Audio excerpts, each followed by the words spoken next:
Chapter 979. The latest chapter of this book is not finished yet. For more wonderful content, please scan the QR code below to download the app. Novels are updated even faster. Millions of novels are free to read. Novels with connotations that can't be found online are all here. On the ground, the snowy ground that had experienced a terrifying collapse was a complete mess. Zhang Hu almost fell down and was buried together with the snow. Long Yi had saved him in time. At this moment, the two of them were standing 20 steps away from the collapse point. Behind them were 100 guards who had their backs to them and their eyes closed. Zhang Hu didn't have time to give them the order to open their eyes. He looked at the snowy ground that had collapsed and knelt on the ground. It's over for his mother. Marquis Xianping and Princess Xinyang had both died right under his nose. If this matter was spread to the capital, he couldn't escape because he didn't protect his master. If he couldn't protect others, he might have a chance to live. But one of them was Empress Zhao's most trusted brother, and the other was the emperor's most beloved sister.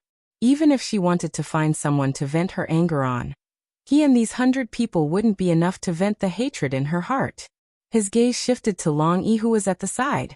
Although he shouldn't say this, the thought of silencing them had indeed flashed through his mind. Of course, it was just a thought. Even if he and the 100 guards behind him worked together, they wouldn't be able to do anything to them. The heavens wanted to kill him. The heavens wanted to kill him. Long Yi stared at the collapsed snowy ground. After a moment, he turned around and walked forward. Lord Long Yi. Zhang Hu called out bravely. Are you going back to the capital to report? Could he leave 2 days later, so that he could tell his family what to do after his death? Find the exit and save them. Long Yi said coldly. Zhang Hu was startled at first. Then ecstasy welled up from the bottom of his heart. But since he guessed it, he still had to verify it. Lord Long Yi, you mean the Marquis and the Princess are still alive? Yes. Long Yi nodded. The cave entrance was sealed, blocking the sound to a certain extent, but Princess Xinyang was crying so loudly that even a deaf person could hear it. Zhang Hu didn't hear anything. I'm offended. Zhang Hu intended to search together with him, but was rejected by Long Yi. Don't come over, you'll crush it. Zhang Hu had just lifted his leg, froze in the middle of the air. He embarrassedly retracted his leg and said to Long Yi, Then what can this little one do? Long Yi thought for a bit, then honestly said, Disappear. Zhang Hu. Underground, the two trapped in the pitch-black cave had no idea what was happening on the surface. Princess Xinyang was stiffly held in someone's arms. It was pitch-black all around, and he couldn't even see his own fingers. However, the loss of his eyesight allowed him to magnify his other senses. His warm breath fell on the top of her head, and his vigorous heartbeat traveled into her ears, shaking her entire heart. His words, Qin Fengwan, I heard you, was like a raging fire burning in her heart. The awkwardness that had accumulated for more than 30 years swallowed her up, and even her cheeks turned red. She was a prideful person. She was a princess. She thought he was dead, which was why she cried and screamed, saying those unbearable words. If she had known he was still alive, people were like this. They clearly came to say those words, but when they were actually heard, they didn't want to admit it. I didn't say anything, she said stubbornly. You heard wrong. Xiaoji repeated her words word for word. He was thick-skinned, so he didn't feel any pressure doing this kind of thing. Princess Xinyang hated that she couldn't find a hole to stuff him in. Why didn't you have such a good memory when you were studying? Xiaoji's face was pale, and he smiled weakly. There was also the last sentence. I like you. Princess Xinyang blurted out. There was no such sentence. You're talking nonsense. Xiaoji made an O sound. So you admit it. There were the first few sentences. Princess Xinyang, who was suddenly tricked. Cough, cough, cough. Xiaoji coughed violently. He was seriously injured and couldn't speak much, but he said so many words in one breath. He was simply courting death. Why, you're already like this. Don't you know how to speak less?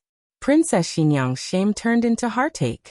She was afraid she would press on his wound, so she reached out to leave his embrace.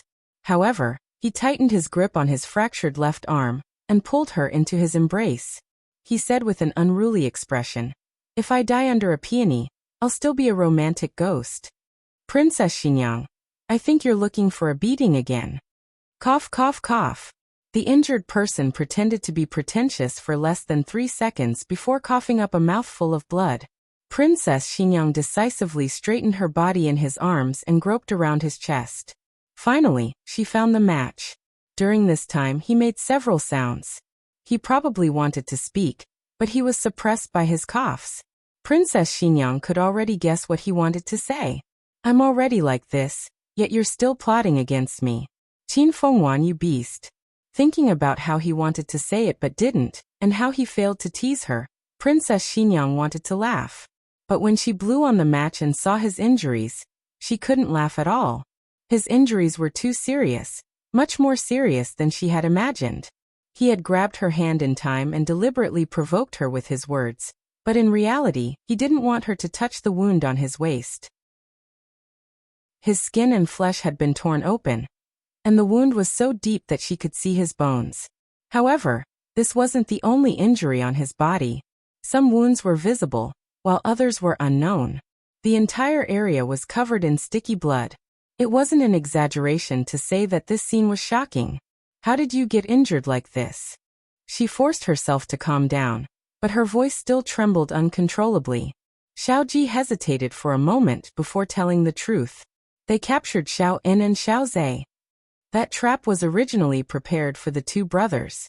He had risked his life to pull them up, but the price was that he had fallen down. Princess Xinyang couldn't blame him for risking his life. After all, Xiao En and Xiao Zhe were his sons. How are Xiao En and Xiao Zhe? She asked. He leaned his head against the wall behind him and sighed. They were captured by the Dongyi people. Princess Xinyang analyzed. The Dongyi people captured them in order to threaten you. However, your whereabouts are unknown, and the Dongyi people can't find you. They don't know your attitude, so they shouldn't do anything to Xiao En and Xiao Zhe for the time being. Cough, cough. Xiaoji coughed up another mouthful of blood. Princess Xinyang hurriedly took out a handkerchief to wipe the blood. Who would have thought that when she touched her purse, she would unexpectedly find 2 bottles of medicine. She didn't remember bringing these 2 medicines with her, but she recognized them. They were Jiaojiao's secret prescriptions. The emerald bottle was golden sore medicine, and the white bottle was medicine for wounds. It had the effect of reducing inflammation and stopping bleeding. When Xiao Ji was recuperating in Jadewater Alley, she had seen Jiaojiao give Xiao Ji these 2 medicines. Long Yi must have stuffed them into her purse when he threw her clothes down. She was pleasantly surprised. She pulled out the cork of the white bottle, poured out 2 brown pills, and fed them to him. Take the medicine first. She remembered that it was this dosage. Xiaoji didn't eat it. Instead, he frowned and looked at her hand. Her palms and the edges were completely bruised. Aside from the time she had carried A Hing out of the fire, the golden princess of the imperial family had never suffered such injuries. Quickly eat it. What are you doing in a daze? Princess Xinyang urged. When it came to fabricating something out of nothing, his mouth was sharper than anyone else's. When he really saw the evidence of her deep love, he didn't tease her again. He silently took the medicine. Princess Xinyang put away the white bottle and opened the emerald bottle. Wait a moment, he said. This medicine seems to have expired. No. Yes, it tastes wrong. What's wrong? Longyi gave it to me. It can't be an expired medicine. If you don't believe me, I can apply it for you to see. As she spoke, she pulled out the cork and applied the medicine to her wound. It's not red or swollen. Xiaoji curled his lips and said, Your hand is so rough. I can't test it. Try using your knee. You really have a lot of problems. Princess Xinyang lifted her pant leg and applied a thin layer of the medicine to her knee. It's not expired. It's a good medicine. Xiaoji saw that she had applied the medicine to all the places that needed to be applied. Only then did he let out an "oh" sound. Princess Xinyang finally understood. There wasn't much medicine to begin with, so she had been tricked again. Xiaoji took the medicine bottle and said with a look of disgust, Your hand is heavy. I'll do it myself. Princess Xinyang was about to speak, but he did not give her a chance. Turn around. You're not allowed to peek at this marquee body. Princess Xinyang. She turned around. He blew out the match. Princess Xinyang clenched her fists. I won't look. Xiaoji. This marquis doesn't trust you. Princess Xinyang. Originally, Princess Xinyang had seen many of the injuries on his body. The act of taking off his armor had nearly taken half of his life away. He tightly gritted his teeth and did not let out a single groan. Then he applied the medicine to all the places on his body that could be applied. As for the wounds that were too shallow or too deep, he did not apply it. The former was unnecessary, while the latter was useless. Princess Xinyang waited for a long time and asked suspiciously, Are you done? Do you need my help? Xiaoji endured the pain and said in a cold sweat, Don't even think about coveting this marquee body. He used a dagger to cut off a piece of the hem, and used the dagger as a fastener to stabilize his fractured left forearm. Finally, he bit the cloth with his mouth and tied a dead knot. He didn't hang his left arm around his neck. He found it ugly. He leaned against the stone wall and calmed down. Suppressing the exhaustion and pain all over his body, he said, I'm done. Princess Xinyang turned around and reached out to support his arm in the darkness. There seems to be a passage ahead. I'll go see if I can get out. Wait for me here. Let's go together, he said weakly. Can you do it? Princess Xinyang was doubtful about his physical condition. Xiaoji used a man's dignity to make up for his lack of strength. Qin Fengwan, didn't anyone tell you not to say that a man can't do it? Besides, haven't you personally tried whether this marquis can do it or not? Princess Xinyang clenched her fists. 2 nights. He raised 2 well-defined fingers and finally reached the edge of death. Do you want this marquis to remind you? How many times? Princess Xinyang was about to explode. How did I fall for this guy? Is it too late to regret now? I really want to beat him to death. He couldn't take a beating now, but Princess Xinyang still held it in. It's never too late for a gentleman to take revenge. When you're better, see how I'll deal with you. Princess Xinyang took a deep breath and regained the elegance and propriety of a royal princess. She helped him up and said calmly, Let's go. Xiaoji didn't need to look to feel her murderous aura, but she couldn't flare up because of his injuries. Just thinking about her dark face and how she wanted to explode but couldn't, Xiaoji couldn't help laughing. Princess Xinyang gritted her teeth. If you laugh again, I'll leave you behind. The two walked along the passage. After walking for an unknown amount of time, they finally saw a glimmer of light. Princess Xinyang was delighted. There's a cave entrance. We're going out. Xiaoji stared at the place where the light came from, vigilant of all movements. Reality proved that his caution was correct. The moment the two walked out of the cave, 2 Dongyi soldiers suddenly turned around and pulled out their scimitars. Xiaoji was wearing the armor of the Zhao kingdom, so it was very easy to recognize him. The 2 soldiers pounced on them, wanting to capture them alive. Xiaoji pulled Princess Xinyang, who was supporting him, behind him and grabbed one of the scimitars. Then he raised the scimitar in his hand and cut their throats, killing them both in one blow. The 2 soldiers didn't even have time to call for help before they both fell into the snow. Xiaoji felt pain in his chest and fell down powerlessly. He knelt on one knee in the snow and used the scimitar to support his body. Xiaoji.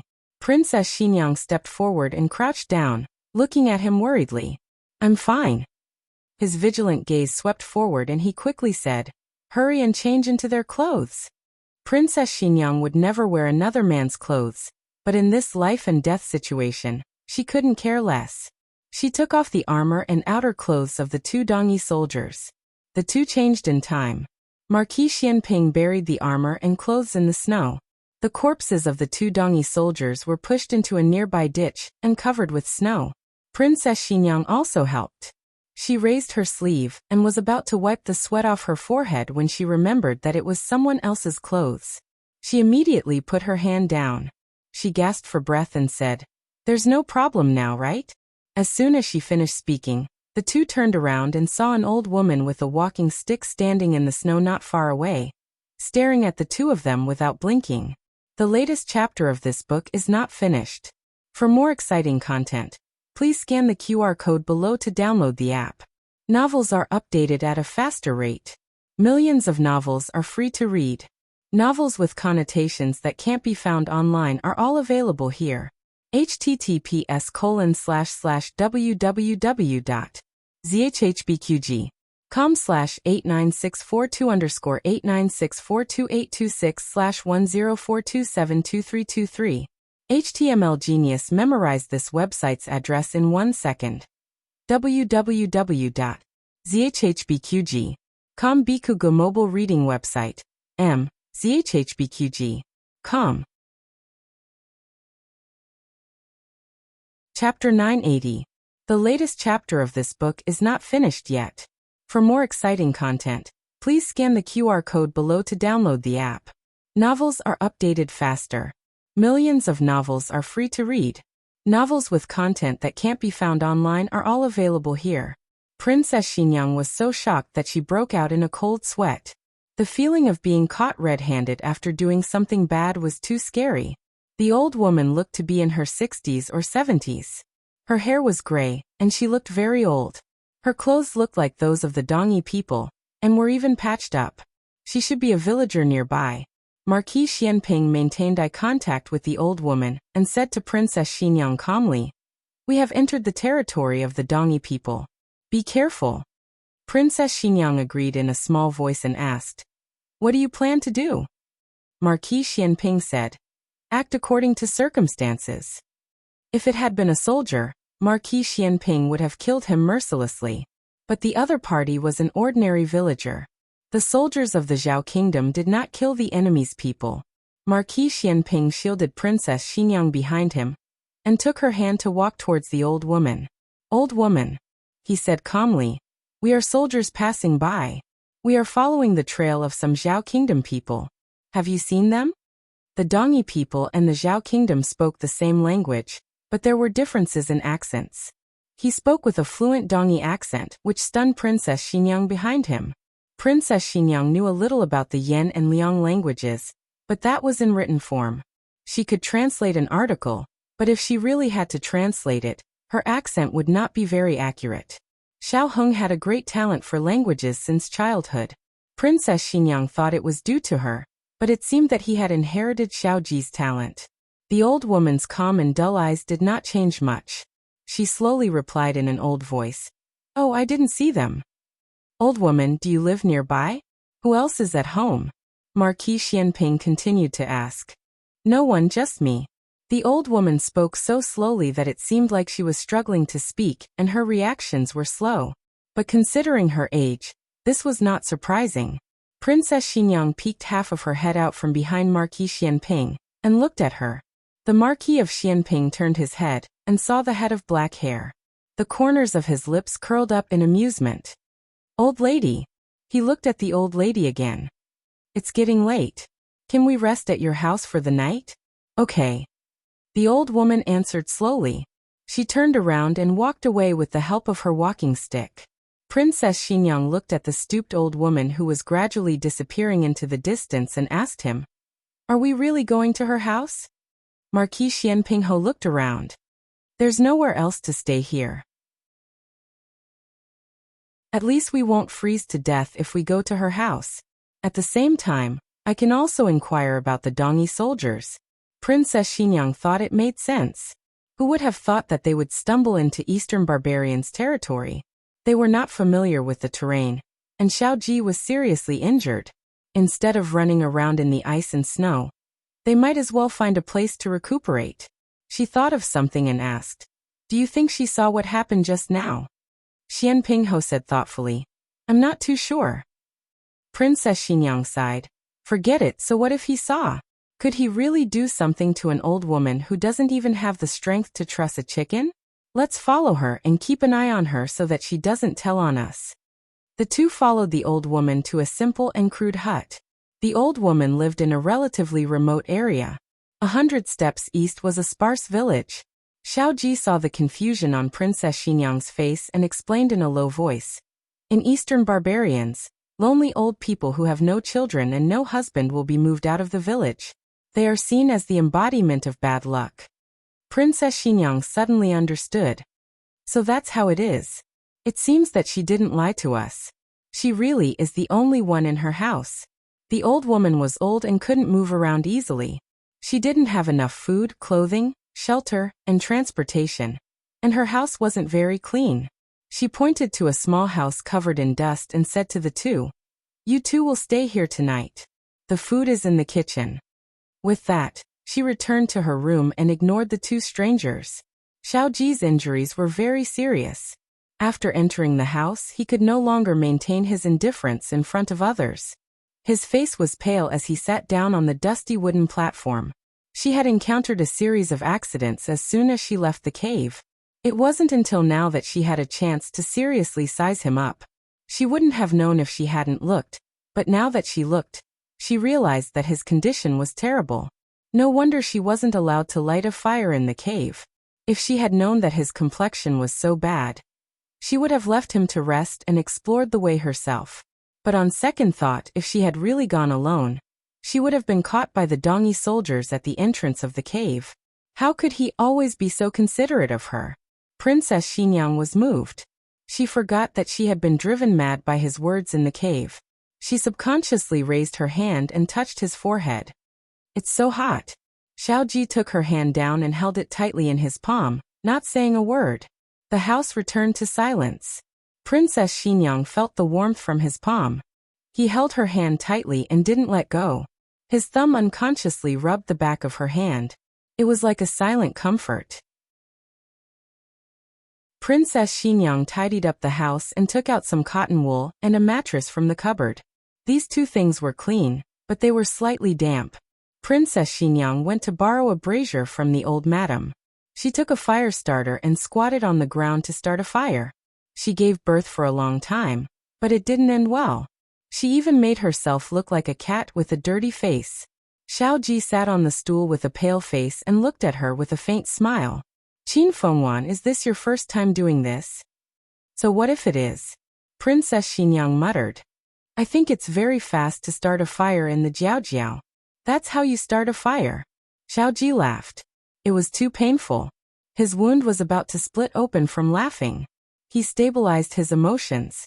He didn't laugh anymore, but the smile in his eyes was almost overflowing. He said, "I'll do it." "Sit down," Princess Xinyang ordered coldly. Xiaoji sat back down dispiritedly. Princess Xinyang continued to start a fire. Finally, at the cost of burning a small portion of her bangs, she finally managed to start a fire. She started to roast the damp mattress. Then she burned the mattress. The old madam originally didn't want to bother with the two of them, but she was probably worried that if this continued, that woman would burn her house to the ground. She came over with a dark face to help the two of them roast the blanket. Then she brought a new mattress over. She didn't dare to hand it to Princess Xinyang until she was done. Princess Xinyang made the bed and helped Xiaoji take off his armor. Then she helped him lie down on the warm mattress. "I'll go get some food." She pulled the blanket over Xiaoji and turned to go to the kitchen. The old madam's living conditions were very difficult.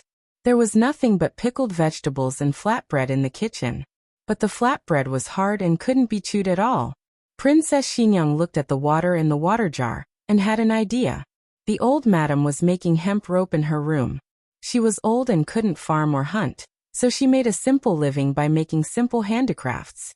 She thought it was time for the two of them to eat. One of them looked delicate and very picky. He probably wouldn't eat the cold food directly. She was a step too late. As expected, by the time she planned to heat up the food for the two of them, the kitchen was already on fire. Princess Xinyang, whose face was covered in soot, stood awkwardly in the courtyard. The old madam looked at her speechlessly. Princess Xinyang pretended to be calm and said in a low voice, "I've cooked at home before. It's your kitchen that doesn't work." The old madam was speechless.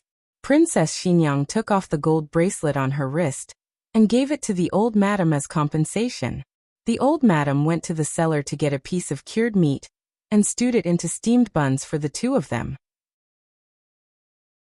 Princess Xinyang looked at the meat soup on the table and said to the old madam bitterly, "So you hid the good food." The old madam left expressionlessly. Xiaoji couldn't stop laughing. His wound hurt so much that it made him twitch. The weather in the east this year was very strange. The first month was almost over, but it snowed heavily. Snowflakes the size of goose feathers fluttered down. Unlike the snowy scenery in the capital, the snow in the mountains gave people a sense of tranquility and distance. Princess Xinyang helped the old madam put away the clothes and straw rope that had been hanging outside. "Old madam, where did your family go?" she asked. She had only asked casually, thinking that the old madam wouldn't answer. Unexpectedly, after a moment of silence, the old madam lightly said, "Dead. They were captured and sent to war. They all died." Princess Xinyang looked at the old madam's lonely and stooped back and didn't say anything else. She saw it. At night, the two of them lay on the bed. Princess Xinyang said to Xiaoji. Xiaoji didn't understand why this topic had suddenly come up. Princess Xinyang looked at the dark beams and said in a daze, "She saw us kill the Dongi soldiers. She didn't report us because she also hates the Dongi soldiers. Her family was captured and exiled. They all died in battle." The cruelty of war wasn't something that ordinary people could bear. Xiaoji didn't like war either, but he had a duty. If he didn't fight, he would destroy the home behind him. The Dongi soldiers were the same. Everyone served their own master. However, he had always been opposed to capturing able-bodied men and exiling them. The Dongi king should be killed, and the Dongi royal power should be destroyed. He held her hand, giving her silent comfort and strength in the darkness. Princess Xinyang's emotions gradually calmed down. "Xiaoji, are you asleep?" she asked softly. She was met with a series of even breaths. "That's right. He was so badly injured and had a high fever. He must have been sleepy long ago." Princess Xinyang couldn't sleep. She propped herself up with her arms and stared unblinkingly at his sleeping face through the snowy light that came in through the cracks in the window. 20 years were like a day. His magnificence hadn't diminished. "Xiaoji." She called him again. Xiaoji was in a deep sleep. She stared at him, and a bold thought suddenly flashed through her mind. Her cheeks flushed, and she lowered her head. Was she possessed? How could she be like this? But she propped her head up again and shyly peeked at him, her heart thumping wildly. Anyway, he was asleep and wouldn't know. The well-educated, dignified, and noble Princess Xinyang finally mustered up her courage and slowly approached him with a red face. Her watery eyes landed on his diamond-shaped thin lips. She took a deep breath and did the boldest thing she had ever done in her life. She leaned over and touched his cheek lightly with her lips. In the night, a low sneer was heard. "Qin Fengwan, you mustered up your courage for half a day, and this is it." Princess Xinyang's hair stood on end. The latest chapter of this book isn't finished yet. For more exciting content, please scan the QR code below to download the app. The novel will be updated even faster. Millions of novels will be read for free. All the novels that can't be found online are available here. https://www.zhbqg.com/89642_8964226/1042666729. HTML Genius memorized the website address in 1 second.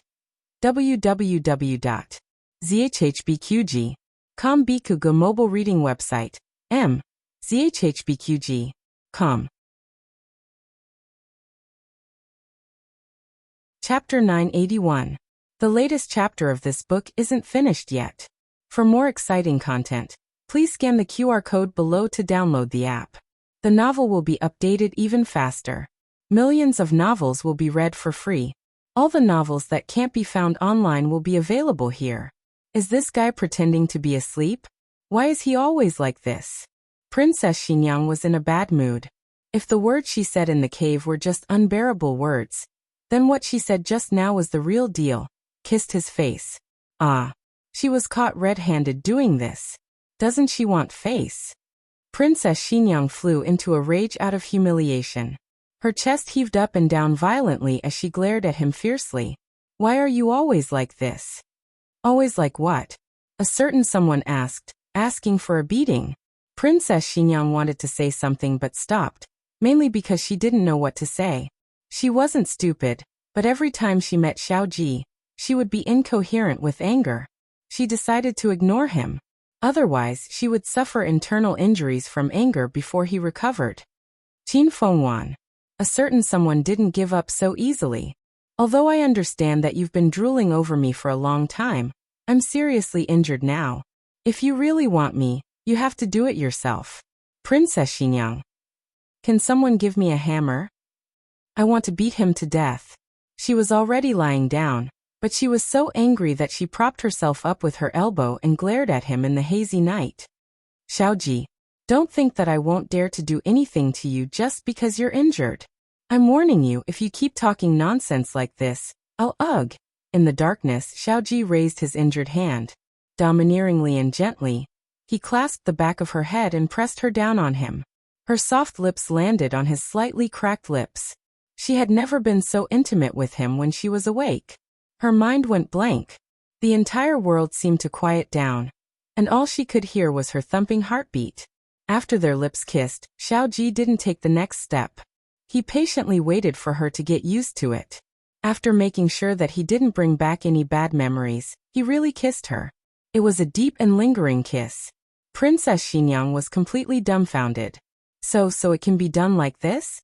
Her heart was beating so fast, and her chest was so swollen that she almost couldn't breathe. He released her slightly and said in a hoarse voice, "Idiot, take a breath." I can't change it." She was about to faint. Her whole body was heating up, and her face was so red that it was almost dripping blood. Xiaoji laughed mischievously. "Your heart is beating so fast?" Princess Xinyang placed her hand on his chest. Blushing, she muttered, "Don't you also jump very fast?" He wasn't any slower than her. It was so unfair. Her heart was beating so fast, but she was the only one who was panicking. He was so calm as if nothing had happened. Indeed, this kind of thing also depended on talent. Xiaoji's lips curled up slightly as he looked at Qin Fengwan, who was lying on top of him. He raised his eyebrows and said, "Qin Fengwan, the next time you steal a kiss from me, I'll use this standard." "Who wants to steal a kiss from you?" Princess Xinyang muttered without any confidence, her face turning even redder. "He's asleep." She lay down angrily beside him. Outside the house, snow was falling and the cold wind was howling.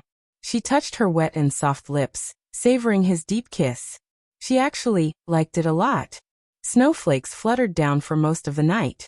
Princess Xinyang's heart was thumping all the way until she fell asleep. It was a feeling she had never felt before. It was very strange, but also very beautiful. Her mood and breath inadvertently affected Xiaoji. Unintentional teasing was the most fatal.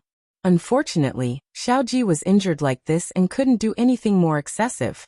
He could only obediently fall asleep. On the other side, Longyi was doing his best to find the whereabouts of the two people. However, due to the difference in terrain between the underground and the surface, it was already 3 days later when he found the exit of the cave. During these 3 days, Xiaoji was peacefully recuperating at the old woman's house. Princess Xinyang took off all the valuable things she had and gave them to the old woman. As the saying goes, if you take someone's money, you have to take care of someone else's disaster. The old woman lied that she was injured and went to the village's witch doctor to buy a few herbs and some special ointment. Needless to say, it was quite effective. Xiaoji's fever subsided and his injuries also gradually improved. However, on the night of the 3rd day, an unforeseen event occurred. A group of Dongyi soldiers suddenly came to the village. At first, the two people thought that these Dongyi soldiers had come to capture them, but later they discovered that this was not the case. They were clustered around a carriage and seemed to be escorting someone with status. When that person got out of the carriage, the two people stealthily glanced at the hillside behind the small thatched cottage. They discovered that it was actually a man wearing a bamboo hat and a curtain. He was completely covered from head to toe. "Are you sure it's a man?" Princess Xinyang asked. "I heard his voice," Xiaoji said. Princess Xinyang was stunned. "You can hear him from so far away?" Xiaoji faintly smiled. "Your man is very powerful." "My man?" Princess Xinyang felt a little uncomfortable from this sudden address. Xiaoji didn't seem to realize that he had said something that made her blush. He looked in the direction of the group of people and said, "Those Dongyi soldiers are very high-ranking. They seem to be the Dongyi king's personal guards." When it came to business, Princess Xinyang's mood became much more serious. Is the person there escorting the Dongi King? Xiaoji shook his head. It doesn't seem like it. The Dongi King is at least 50 or 60 years old. That's a young man. Princess Xinyang thought for a moment. The Dongi King's son?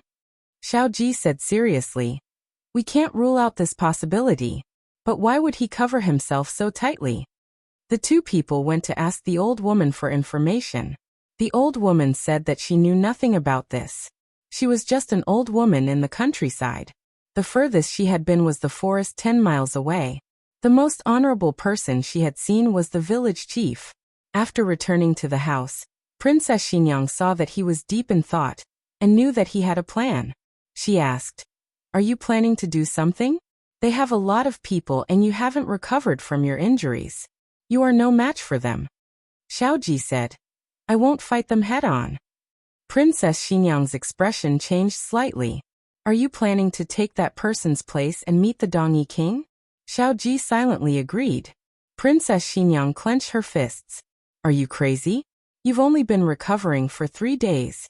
Your wounds haven't even healed. If you go and assassinate the Dongi King at this juncture, aren't you going to die?" Xiaoji smiled easily. "As long as I kidnap him, I won't die." Princess Xinyang frowned. "What if you don't succeed?" The smile on Xiaoji's face faded. Xiao In and Xiao Zhe are still in the Dongi King's hands. I've been missing for 3 days. At the time, the Dongi people saw me fall into a trap.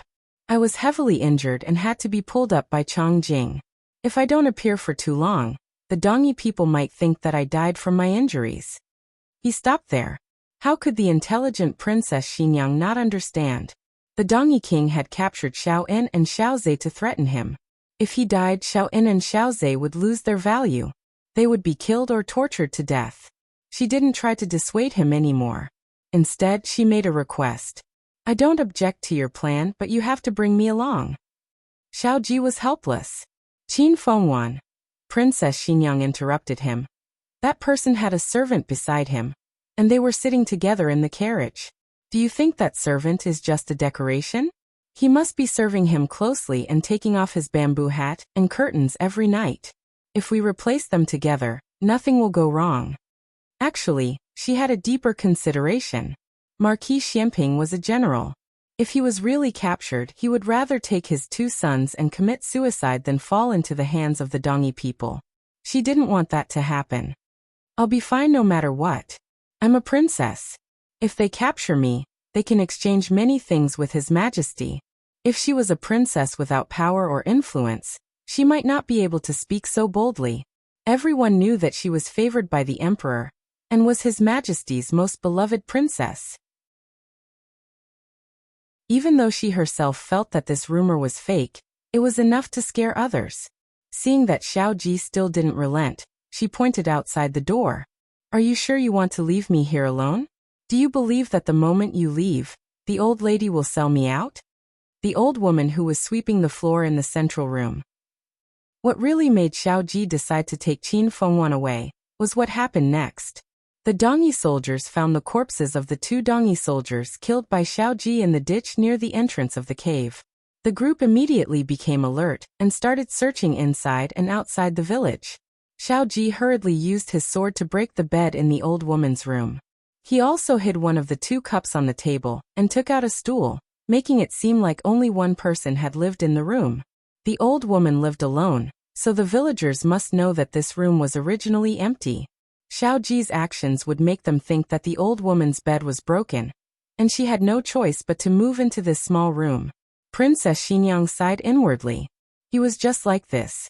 He looked like a rough person but was actually very meticulous. He had killed countless people on the battlefield, but he had also protected even more people. Xiao Ji used the fastest method to erase all traces of the 2 people living in the room. Then he took Princess Xinyang out of the back door. Since the Dongi soldiers sent out at least half of their forces to search for the murderer, the security around the mysterious young master decreased sharply. Xiao Ji successfully sneaked into the mysterious young master's residence, knocked him and his servant unconscious, tied them up, and stuffed them into a cage. He also gagged them. The Dongi soldiers' conversation came from outside the courtyard. "Sir Wu, we didn't find the assassin." "We didn't find him either." Us too. We went door to door and even searched the mountains, but we found nothing. Maybe the assassin has already escaped. Escaped? I don't think so. This person's tone was different from the soldiers from before. He should be the Sir Wu that the soldier mentioned. He said warily, the young master's safety is the most important. If the assassin is still hiding in the dark and attacks the young master in the middle of the night, both our heads will be gone. Princess Xingyang couldn't help but glance into the box. What young master was so important? Other than looking like a pretty boy, she didn't find anything extraordinary about him. If the Dongyi people knew her evaluation of the person in the box, they would be so angry that they would spit out blood. This person was the most handsome man in the Dongyi people, but in her mouth he was just an ordinary pretty boy. Young master. Sir Wu's voice came from outside the door. There's a situation in the village. I'm afraid we'll have to travel through the night. Young master, please get on the carriage immediately. Xiaoji and Princess Xingyang finished their disguises. Xiaoji was slightly taller and more muscular, but with a bamboo hat and curtain, it wasn't so obvious. As for the servant, he was a small man, so Princess Xingyang didn't feel much pressure pretending to be him. His face naturally didn't look like him, so she had to hide it. Based on their past experience, no one would deliberately stare at a servant's face without suspicion. The two successfully got on the carriage.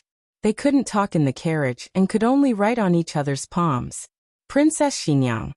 Who do you think this young master is? The king of Dongyi's son? Xiaoji's palms felt numb. He really wanted to hold her cold fingertips, but he resisted. He wrote back, doesn't look like him. This time, it was Princess Xingyang's palms that felt numb. She wasn't as calm as a certain person. Her eyelashes trembled, and her cheeks heated up. Xiaoji raised his brows and wrote, Qin Fengwan, focus. Don't keep drooling over my body. Princess Xingyang's face instantly darkened. Both of them thought this person must be related to the king of Dongyi, but when they arrived at their destination, they realized they were wrong. A group of women came to welcome them. The leader was dressed in red. She asked faintly, Is the young master here? Sir Wu smiled flatteringly. He's here, he's here. He's in the carriage. The woman in red asked coldly, Didn't you say he would arrive tomorrow? Sir Wu hurriedly smiled and said, Something happened on the way. I was worried about the young master's safety, so I rushed here overnight. The woman in red's face darkened. You actually dared to rush here overnight. If you tire the young master out and delay the Saintess wedding, I'll see what you'll do. Hearing the word wedding, the couple in the carriage was stunned. After all this time, did they just rob a groom? Princess Xingyang suddenly looked at Xiaoji coldly. Congratulations, you're about to get married. Xiaoji had a toothache. He didn't know this guy had this kind of identity. Digression. Little Xingyang, do you want to rob the bride? Smirk. JPG, the latest chapter of this book isn't finished yet. For more exciting content, please scan the QR code below to download the app. Novels are updated even faster. Millions of novels are free to read. Novels with connotations that can't be found online are all available here.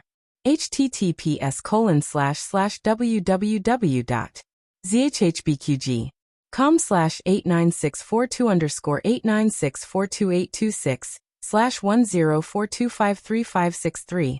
HTML Genius memorized this website's address in 1 second.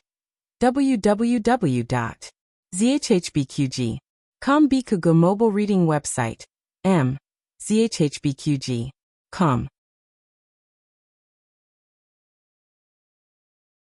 Chapter 982. The latest chapter of this book is not finished yet. For more exciting content, please scan the QR code below to download the app. Novels are updated even faster. Millions of novels are free to read. Novels with connotations that can't be found on the internet are all here. Longyi found the village after Xiaoji, Princess Xingyang, and the others had left. The old woman's hut was the closest to the cave, so he went to her first. He had stayed with Princess Xingyang for many years, so he knew her aura like the back of his hand. As soon as he entered the hut, he knew she had been there. He asked the old woman where they had gone. He was wearing a mask, and his eyes were emitting endless killing intent. Ming Ming is very fierce. You better tell me the truth. Otherwise, I'll kill you. The old woman was successfully threatened. She raised her hand and pointed to the hillside in the backyard. They left from there. Xiaoji didn't say where they had gone. First, he didn't want to implicate the old woman, and second, he was in case the old woman betrayed them. Protection was one thing, trust was another. If he didn't take care of everything, he wouldn't have been able to live until now. Long Yi went to the back of the mountain and followed the traces to the house where the young master had once lived. The senses of a martial artist were different from ordinary people. He instantly detected the breathing sound in the box. He opened the lid and saw two men with their hands and feet tied and their mouths gagged. The two of them had already woken up, but unfortunately, they couldn't move or scream. Finally, someone had come, so the two of them were very excited. Long Yi looked at them and pulled out the cloth in the mouth of the young master, who looked more pleasing to the eye. He asked, "Who did this to you?" The young master hurriedly complained. "A man and a woman. They were wearing the clothes of Dongyi soldiers, but their accent didn't sound like Dongyi people." "Wait, your accent doesn't sound like Dongyi people. Where did they go?" Long Yi grabbed his neck. The young master trembled. To the Saint Lady's Hall. He had heard the two of them disguised as master and servant being escorted into a carriage by the Dongyi King's guards, so they should be going to the Saint Lady's Hall. "Where is the Saint Lady's Hall?" Long Yi asked again. The young master trembled. I haven't been there." He had never been there before. The temple of the Saint Lady was the most sacred and mysterious place in the entire Dongyi tribe. Outsiders had no way to get close to it. If it weren't for his good looks and excellent birth characters, he wouldn't have had the chance to be chosen to marry the Saint Lady. But who would have thought that he would be intercepted halfway? Long Yi determined that he couldn't ask anything, so he knocked out both of them with his palm. Then closing the lid of the box, he went out. He followed the wheel tracks and footprints in the snow to the entrance of the village. As he passed by a big tree, he heard a teasing voice above his head. "Big guy, are you going to the temple of the saintess?" He raised his head and looked at the little princess of the eastern barbarians, sitting on the tree branch in confusion. The little princess of Dongyi jumped down and looked at him strangely. "I know the way to the temple of the Saint Lady." Long Yi looked at her and said, "Lead the way." The Dongyi princess was stunned. "You're not even going to ask if it's true? Also, why don't you ask me why I'm helping you?" "Lead the way," Long Yi repeated. The Dongyi princess curled her lips. "I won't." Long Yi left. The little princess of Dongyi stared at his back with her almond-shaped eyes and stammered, I already said that I won't lead the way." Then she followed him. The temple of the saintess was a shrine located on the Dongyi mountain of the eastern barbarians. Of course, this was only for the eastern barbarians. In the eyes of Xiaoji and Princess Xingyang, it was just an ordinary palace. It wasn't a particularly ingenious one. However, the atmosphere in the palace was very mysterious. There were only women here, no men. Everyone was expressionless, as if they didn't belong to the mortal world. In addition, there was incense burning everywhere in the palace. There was incense at the door, in the corridor, and even in the room. The first thing that came into view were two large incense burners. Achoo! Princess Xingyang's nose itched, and she sneezed. The woman in red frowned and looked at her. Xiaoji calmly said, "When can I see the saintess?" The woman in red's attention was successfully diverted. Her gaze moved away from Princess Xingyang's face and landed on Xiaoji's screen. According to the rules, you can only see the saintess on the wedding day in 3 days. If the saintess wants to see you, she will come over. It seemed that these people didn't recognize the young man's voice. Perhaps they hadn't seen his face. Forget it, he shouldn't show his face so easily. "Can I go in and rest?" he asked indifferently. "Yes," the woman in red said. Xiaoji led Princess Xingyang into the side room. He went in, but Princess Xingyang was stopped outside. "What do you want?" he asked in an icy voice. The woman in red didn't expect this young master's aura to be so strong. Her voice sank, and she almost couldn't bear it. Wasn't he a poor boy from the countryside? He was called the most handsome man in the eastern barbarians, because of his appearance. In fact, he didn't have much ability. The Saintess chose him because of his appearance and birth characters. Why did the person in front of her give her a different feeling from the rumors? But doubts were doubts, and it didn't rise to the point of suspecting that he was an impostor. After all, he was sent by the king of Dongyi. She bowed and said, "The rules of the Saintess temple forbid men from staying in the temple. He will come with me to the outer hall." Xiao Ji said majestically, "He is my attendant. I am used to him serving me. He must stay." As a first-rank martial marquis of the Zhao kingdom, no one could surpass him in terms of aura. He didn't need to threaten her. His casual tone was enough to make her feel oppressed. The woman in red felt her scalp go numb. She tried to calm down and said, "I will report to the Saintess. If she objects, you will still have to leave." She was shocked by Xiao Ji's aura. At least she could make him stay. The two entered the room. The woman in red sent 2 maids to guard the door. She went down to prepare for the wedding. At this juncture, it was not worthwhile to offend the Saintess's husband. He was just a servant. Let him stay. Anyway, she had already explained the rules. If the Saintess blamed her one day, it wouldn't be her disobedience. It would be the Langjun. The room was very large. It was separated from the outer and inner rooms. The two sat in the inner room. They spoke softly so that the people outside couldn't hear them. Xiao Ji took off the curtains and bamboo hat and threw them on the table in disgust. The men were wrapped up like this, and the women were chattering. Princess Xinyang looked at his sullen appearance and couldn't help laughing. The Saintess has a high status in the Dongyi tribe. Her marriage is the same as a man's marriage. Her husband also has to abide by the 3 obedience and 4 virtues. He can't casually show his face in public. Xiao Ji looked at her with a faint smile. "Qin Fengwan, you seem to be very envious. Why?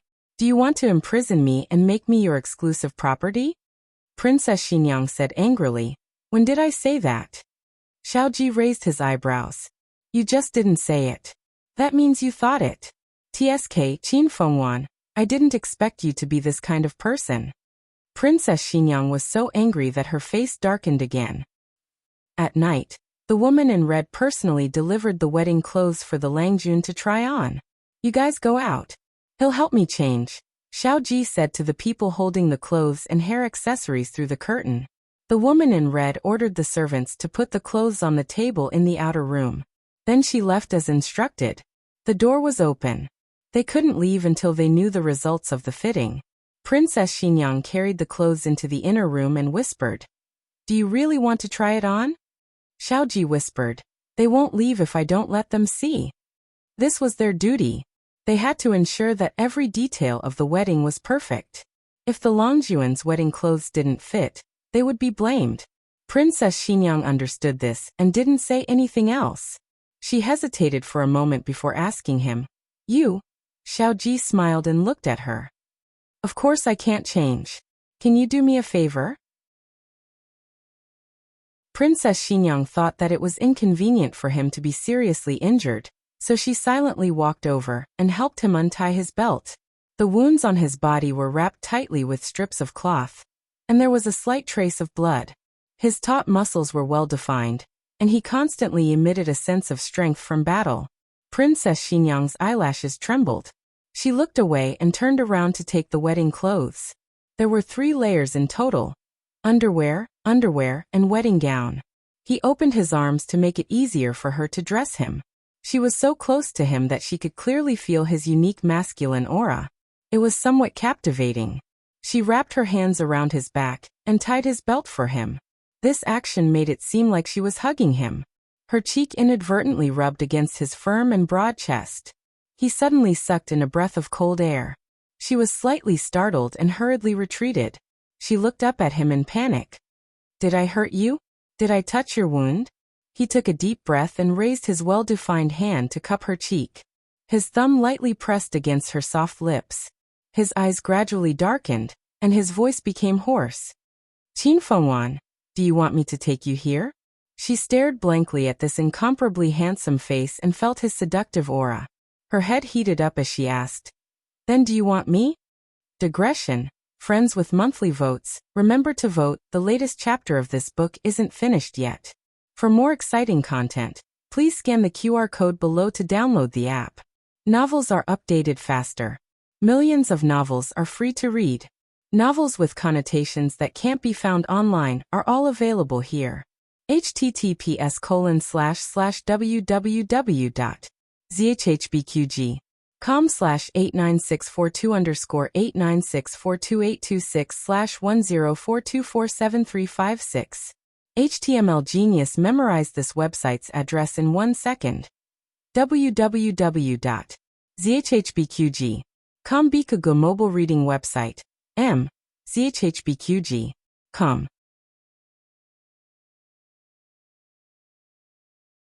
Chapter 983.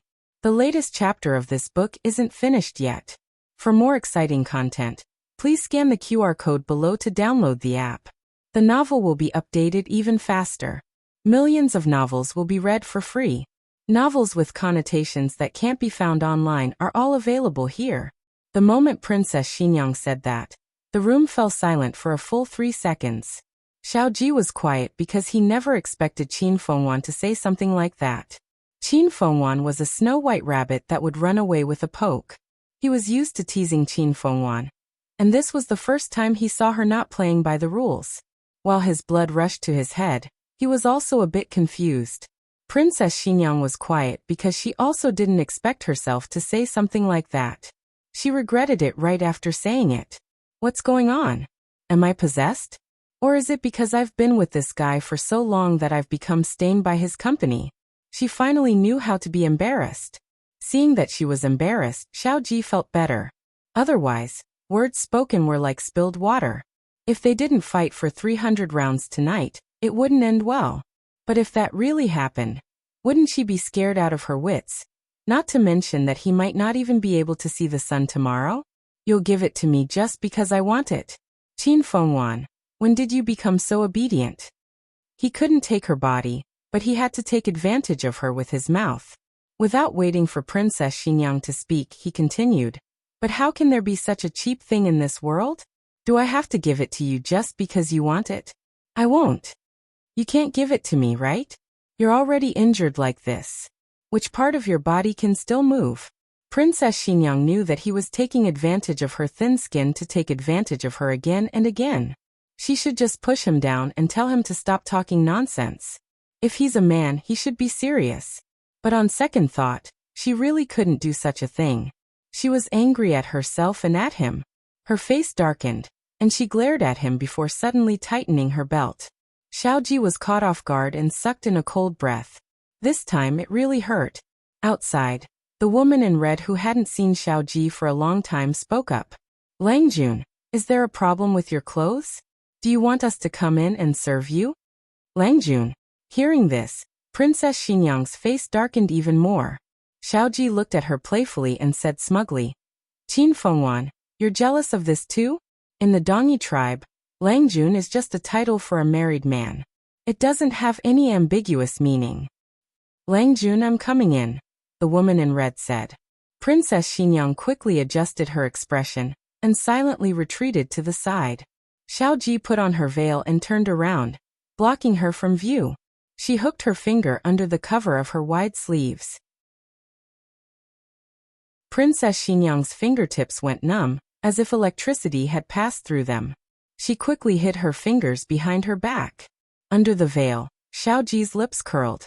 When the woman in red entered the room, she couldn't help but frown. She felt a very strange aura, but she couldn't tell what it was. She just felt that she was a little extra. She shook her head and cleared her thoughts before inspecting Xiaoji's wedding robe. The Holy Virgin's husband's wedding robe was also red, but the material and style were slightly different. It wasn't made of high-quality brocade but red silk and shark's gauze. This was more of a test of a man's figure. If he wasn't careful, he would appear short and fat. Xiaoji didn't have any concerns in this regard. He was tall and muscular, with broad shoulders and a narrow waist, and his legs were long and slender. His figure would look good even if he wore a sack. The woman in red was also quite stunning. If it weren't for the rules, she would have taken off her Longjuan's veil and seen his appearance. "How much longer do you want to look?" Xiaoji asked impatiently. The woman in red suddenly came back to her senses and lowered her head in embarrassment. The embroiderer made a mistake in Longjuan's measurements and made it 2 inches too big. I didn't expect it to fit just now. I'll take off Longjuan's wedding robe for him. Xiaoji said rudely. Does your holy virgin know that you're touching my body? The woman in red choked.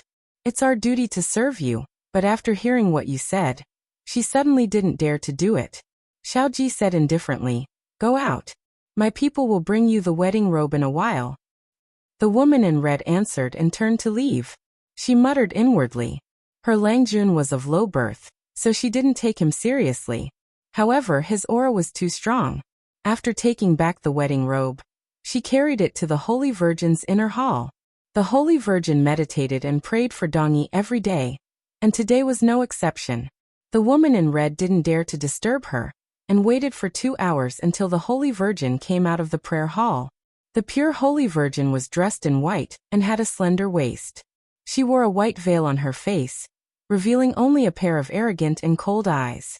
The woman in red bowed to her. Holy Virgin. The Holy Virgin glanced at her and asked, Hongwan, why are you waiting for me here? Hongwan said, Langjun has tried on the wedding robe. The size is suitable. That's good. The Holy Virgin's mood didn't change much. The Holy Virgin's wedding was part of her duty. She had to give birth to a suitable successor for the Holy Virgin. Seeing that Hongwan didn't move, she couldn't help but ask, Why aren't you leaving? That. Hongwan thought for a moment and said truthfully, Holy Virgin, I know this marriage isn't what you want. If you don't get married in time, you may become the king's woman. However, you may have chosen the right marriage this time. Langjun is very good. Is that so? The Holy Virgin expressionlessly came to her dressing table and glanced at the phoenix coronet and robe placed on the stool. Hongwan came to her side and said, Holy Virgin, you will like Langjun. You rarely praise men, the Holy Virgin said. Hongwan honestly said, Because Langjun is worthy of this praise. The Holy Virgin turned around and glanced at her. I'm curious about what he looks like to make you praise him like this. Fine, bring him to see me. Yes. Less than half an hour later, Hongwan appeared at the door of Xiaoji's room. Xiaoji had bolted the door so she couldn't enter. She reported outside the door.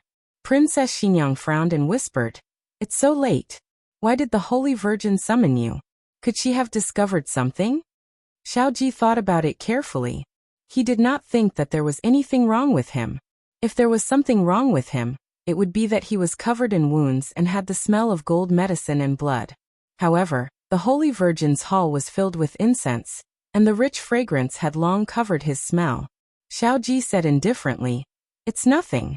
I'll go meet her first and find the antidote for Xiaoming. Xiaoming's poison came from the Holy Virgin's hall. Be careful, Princess Xinyang warned. Seeing her worried look, Xiaoji inexplicably wanted to tease her. Qin Fengwan, are you worried about my safety or are you worried that I'll stay overnight in another woman's room? Princess Xinyang didn't say anything. Xiaoji raised his eyebrows and stood up with his hands on the table. Ah, that's true. You don't care anyway. He pretended to walk out the door, shaking his head and sighing as he walked. Princess Xinyang knew he was doing it on purpose, but she still couldn't help but reach out and grab his sleeve. Xiaoji tilted his head and looked at her in confusion. Her eyes moved, but she didn't look at him. Instead, she stared at the clean floor in front of her and whispered, You're not allowed to stay overnight in another woman's room. Xiaoji asked her, Are you not allowed to do it tonight or in the future? Princess Xinyang cleared her throat and said without a change in her expression, In the future, in the future. Xiaoji narrowed his eyes. This request was too much. She was the one who said she didn't care about him. Now, she was the one who wanted to control him. She had slapped herself in the face. Even she felt embarrassed. Princess Xinyang thought he would take the opportunity to say, Give me a reason. Or Qin Fengwan, what makes you think you have the right to do this? But she guessed wrong. He turned around, raised his well-defined hand, and gently pinched her chin. Then he leaned down and fiercely kissed her lips under her confused gaze. The unexpected kiss stunned her. Her long eyelashes fluttered innocently, and her heartbeat sped up. Her breathing quickened as she felt his domineering demand. When he let go, her head was dizzy, and her entire face was red. He stared at her with a sober expression. Qin Fengwan, there's a price to pay for monopolizing me. I might do something even worse to you. It's not just words, do you understand? Princess Xinyang was stunned. Xiaoji didn't immediately force her to give him an answer. They hadn't really done it willingly. She had been drugged for 2 nights, and she had given herself to him under those circumstances. She hadn't done it willingly. She hated him and pushed him away time and time again. He could restrain himself from doing anything overboard to her. But she had started to accept him and get close to him. He wasn't a saint. Could it be that he could really control himself and stop himself from dabbling in it every single time? Or did she have to take the drug every time? Xiaoji went to see the Holy Maiden. Princess Xinyang sat in her room, deep in thought. The latest chapter of this book isn't finished yet. For more exciting content, please scan the QR code below to download the app. The novel will be updated even faster. Millions of novels will be read for free. There are all the novels that can't be found online here. https://www.zhbqg.com/89642_89642322998. HTML Genius memorized this website's address in 1 second. www.zhbqg.com Biku Pavilion's mobile reading website, zhbqg.com. Chapter 984. The latest chapter of this book is not finished yet. For more exciting content, please scan the QR code below to download the app. The novel will be updated even faster. Millions of novels will be read for free. Novels with content that can't be found on the internet are all available here. This haul was full of twists and turns, giving people a headache. Coupled with the strong smell of incense, Xiaoji frowned. However, he still secretly memorized the route he had taken. He didn't like to study when he was young. First, his father forced him too hard, so he had a rebellious mentality.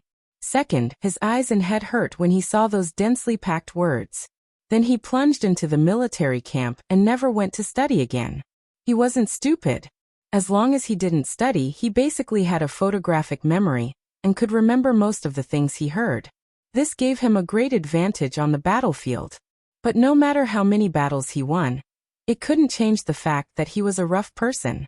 Qin Fengwan was a princess who was proficient in zither, chess, calligraphy, and painting, and had both talent and beauty.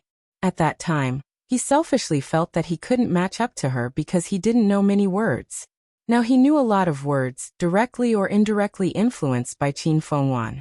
Young master, do you have something on your mind? Hongwan noticed that his mind was wandering and seemed to be absent-minded about meeting the saint. Xiaoji's consciousness came back quickly as if he wasn't thinking about anything else. He said sarcastically, "Does your saint know that you care about me so much in private?" Hongwan choked and didn't dare to say anything. There was clearly no meaning to it, so why did it change when it came to Longjuan's mouth? She quieted down and Xiaoji went back to thinking about what happened just now. But once some emotions were broken, it was difficult to pick them up again. He frowned in annoyance. The two of them came to the saint's inner hall. There were 4 maids guarding the door, and each of them knew martial arts. In addition, there were many masters hidden in the dark. It seemed that although there were no men in the saint's hall, the defense was not lax. "Saint Langjun is here," Hongwan reported from outside the hall. "Come in," the saint said. Her voice sounded quite young. She had the aura of a superior, and also a detached loftiness. Xiaoji secretly gave her a first impression. As long as the saint had never seen him in person, everything would be easy. It was impossible to say that his face looked like he was in his early 20s, but it was also impossible to say that there were traces of age on his face. The main thing was that his eyes and expression had the restraint and calmness of his age. He had to put on a little act, and then lie that he was exhausted. Under the dim light of the oil lamp, he should be able to get away with it. However, the Holy Maiden had actually seen Xiaoji in person. "It's you." After the Holy Maiden removed Xiaoji's veil, she stared at his handsome face and was shocked. Xiaoji was dumbfounded. I can't be that unlucky, right? She recognized him just like that?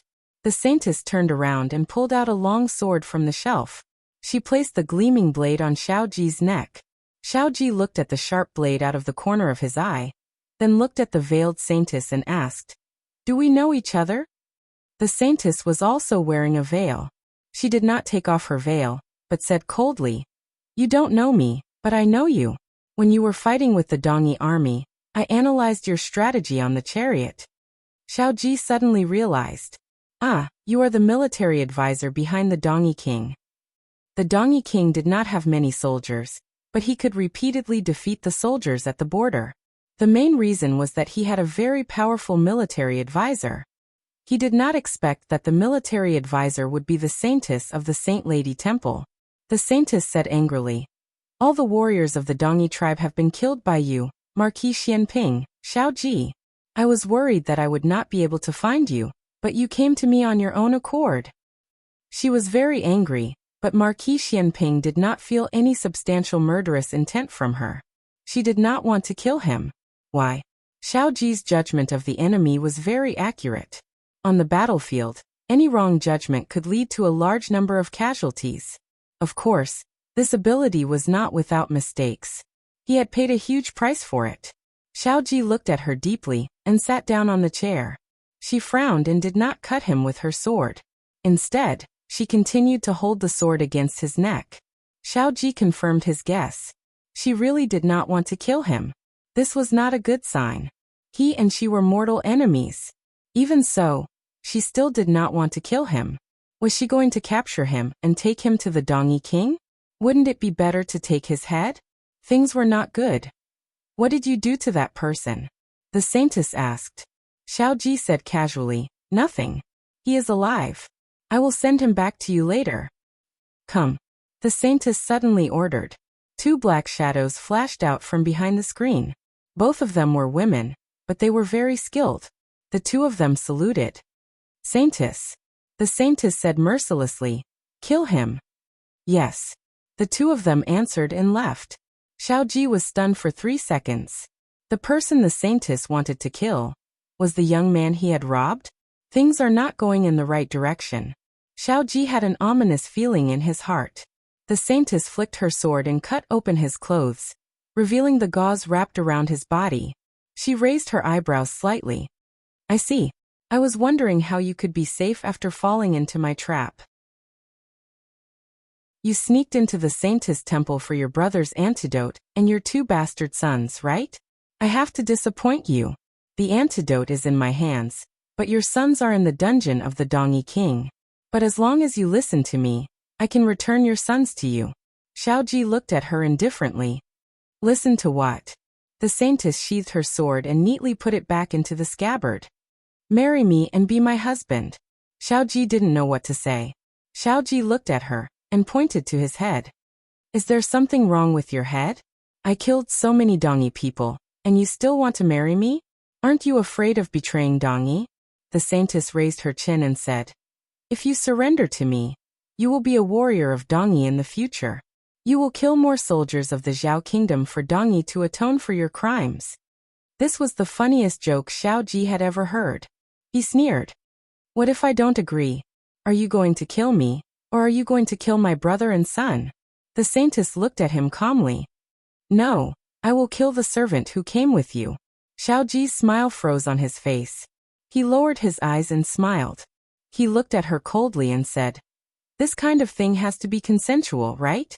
I don't want to marry you. Even if I marry you, I will still abandon you." The saintess smiled. "No, you won't." Xiaoji narrowed his eyes. The next second, he saw the saintess turn around and press a switch on the wall. The bookshelf on one side moved to the other side, revealing a dark secret room. Xiaoji couldn't use much strength at the moment, so he couldn't sneak up on her. The saintess didn't put her guard up against him because she knew about his condition. She entered the secret room and came out with a white pill on her fingertips. She took the pill to Xiaoji and slowly bent down. She lifted Xiaoji's chin with her white fingertips. "Eat this, and you will be loyal to me." Xiaoji looked at the white pill, and an idea flashed through his mind. Could this be the knockout drug that Grand Concubine Jing had fed the emperor? The holy maiden took in his expression. Oh, it seems that you know him? This was originally a secret medicine of Dongyi. Later, it was taken to Shangyi by a traitor. It's said that some pharmacists in the Yan kingdom also made this medicine, but the effect of those pills isn't as strong as the one in the Saintess temple. It's stronger than the one the emperor took. What kind of strong drug is this? Xiaoji's mouth twitched. What if I don't take it? The Saintess said coldly. It's not up to you.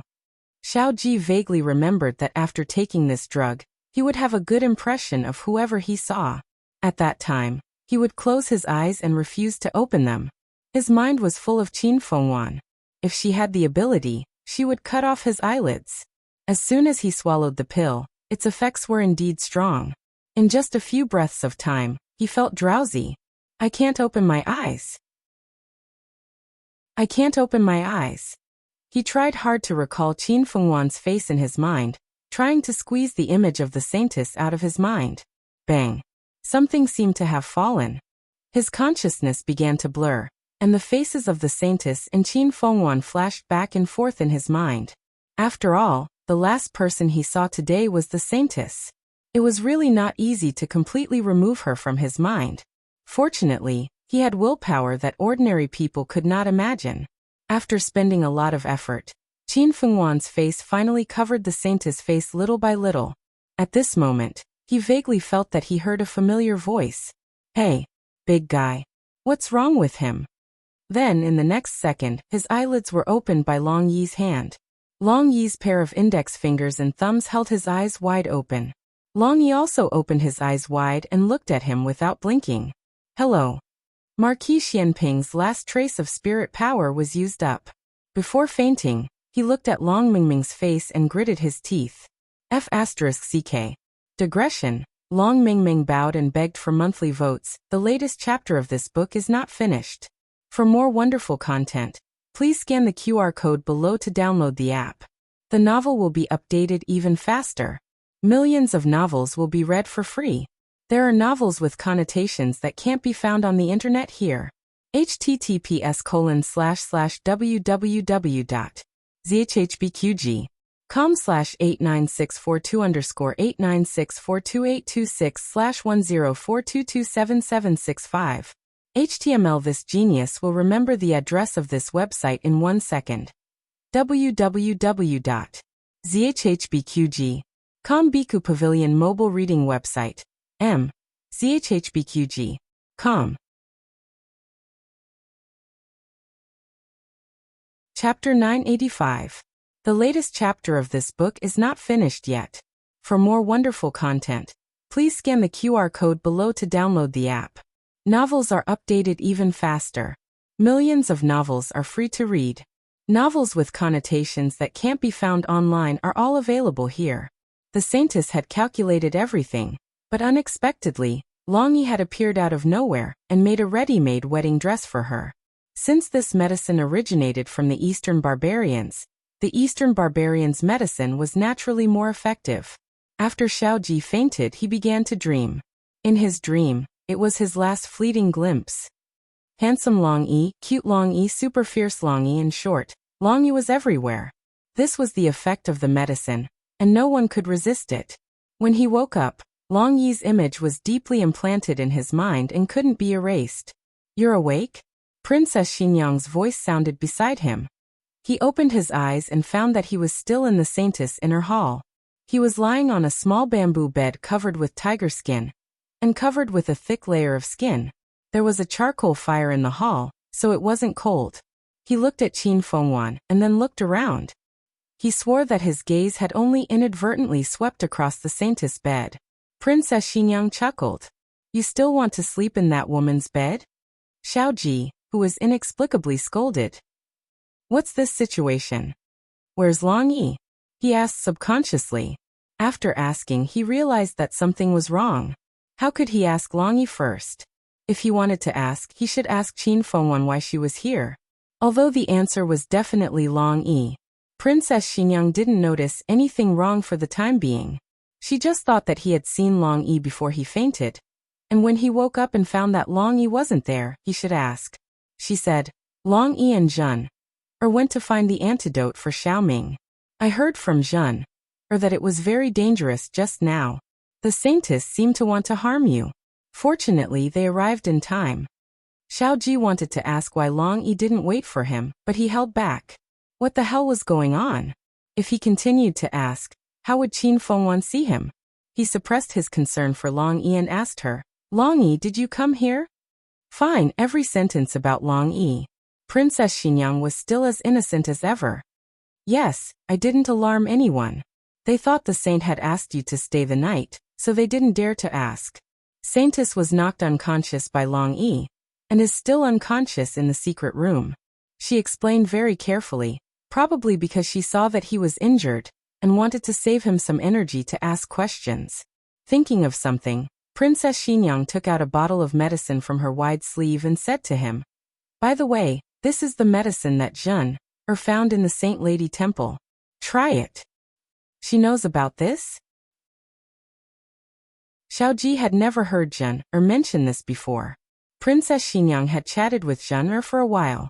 She said, her mother was originally a member of the Saint Lady Temple and served the previous Saint Lady. The Saint Lady Temple was proficient in medicine. Zhen was influenced by her mother since she was young and learned a little from her. What a pity. Xiao Ji sighed. She lost her mother at a young age and lived under someone else's roof for a few years before being sold off by her aunt. This child was truly pitiful. The medicine was to be taken orally. Princess Xinyang poured some water and had him drink it. He thought about it and decided to tell Princess Xinyang about him being drugged to avoid any misunderstandings. I have something to tell you. Speak. I miss Long Yi. F***K. Xiao Ji hated that he couldn't strangle the saintess. What kind of medicine did she feed him? Princess Xinyang looked at him in shock. No. He pinched the space between his eyebrows and was about to explain when Long Yi returned with the Dongyi little princess. Without saying anything, he lifted the quilt and walked over to Long Yi. Meng Meng. He wanted to cut himself with a knife. Long Yi, who was inexplicably called by his nickname. Dongyi little princess, who was inexplicably called by her nickname. As well as Princess Xinyang, who didn't understand what was wrong with her husband. Xiao Ji had spent a tremendous amount of effort to push the saintess out of his mind, but Long Yi had taken advantage of him. Now he had no choice but to spend another tremendous amount of effort to explain how he had been drugged. Of course, he didn't have to think about Qin Fengwan. He only said that Long Yi had appeared when he had just taken the medicine.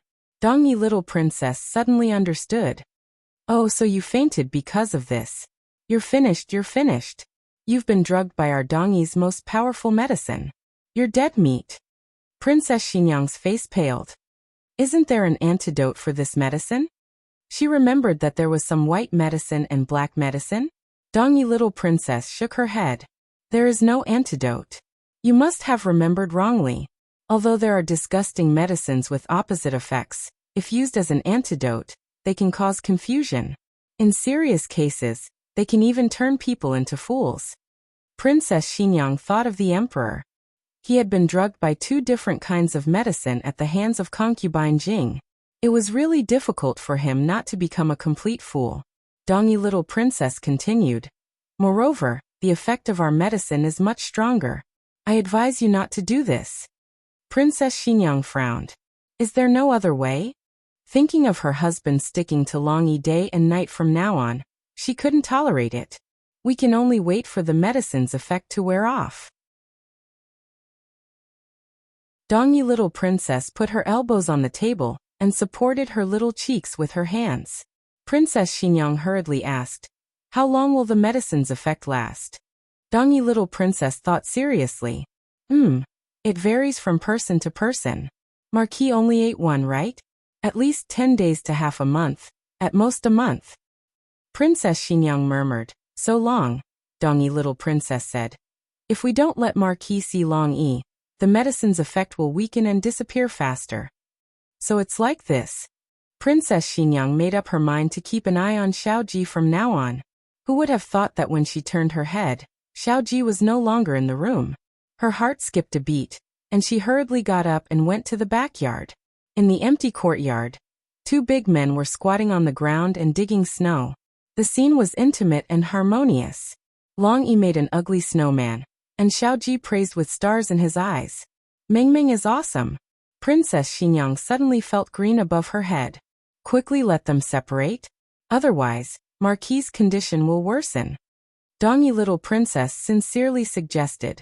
The effect of this medicine would gradually become stronger as the contact deepened. And one day, it would reach its peak and then slowly fade away. From the performance of Xiao Ji just now, he was indeed becoming more and more clingy to Long Yi. Did you find your father's medicine? Princess Xinyang suddenly asked Dongyi little princess. Dongyi little princess was dumbfounded. She didn't know whether it was because of the words your father, or because she was surprised to hear this topic. She lowered her eyes and said, "Oh, I found it." Then there was nothing else to arrange for Long Yi. Princess Xinyang asked, "Is there another room in the Holy Maiden Hall?" Dongyi little princess said, "There is." "Does princess want me to take Long Yi there?" Princess Xinyang answered. "Then what about you?" Dongyi little princess asked. Princess Xinyang looked at Xiao Ji who was clingy to Long Yi and took a deep breath. "I will stay here to look after Marquis. You live next door to Long Yi and help me look after Long Yi." Long Yi was definitely not a problem, so she didn't know why she was worrying about him. Dongyi little princess wanted to say something but hesitated. In the end, she didn't say anything and took Long Yi to find a room to stay. Xiao Ji wanted to chase after them, but was stopped by Princess Xinyang. Cold wind blew and the snow on Xiao Ji's palm melted. He was so cold that he shivered and became clear-headed. He looked at the ugly snowman on the ground with a complicated expression and asked, "Just now, I didn't do anything strange, right?" Princess Xinyang.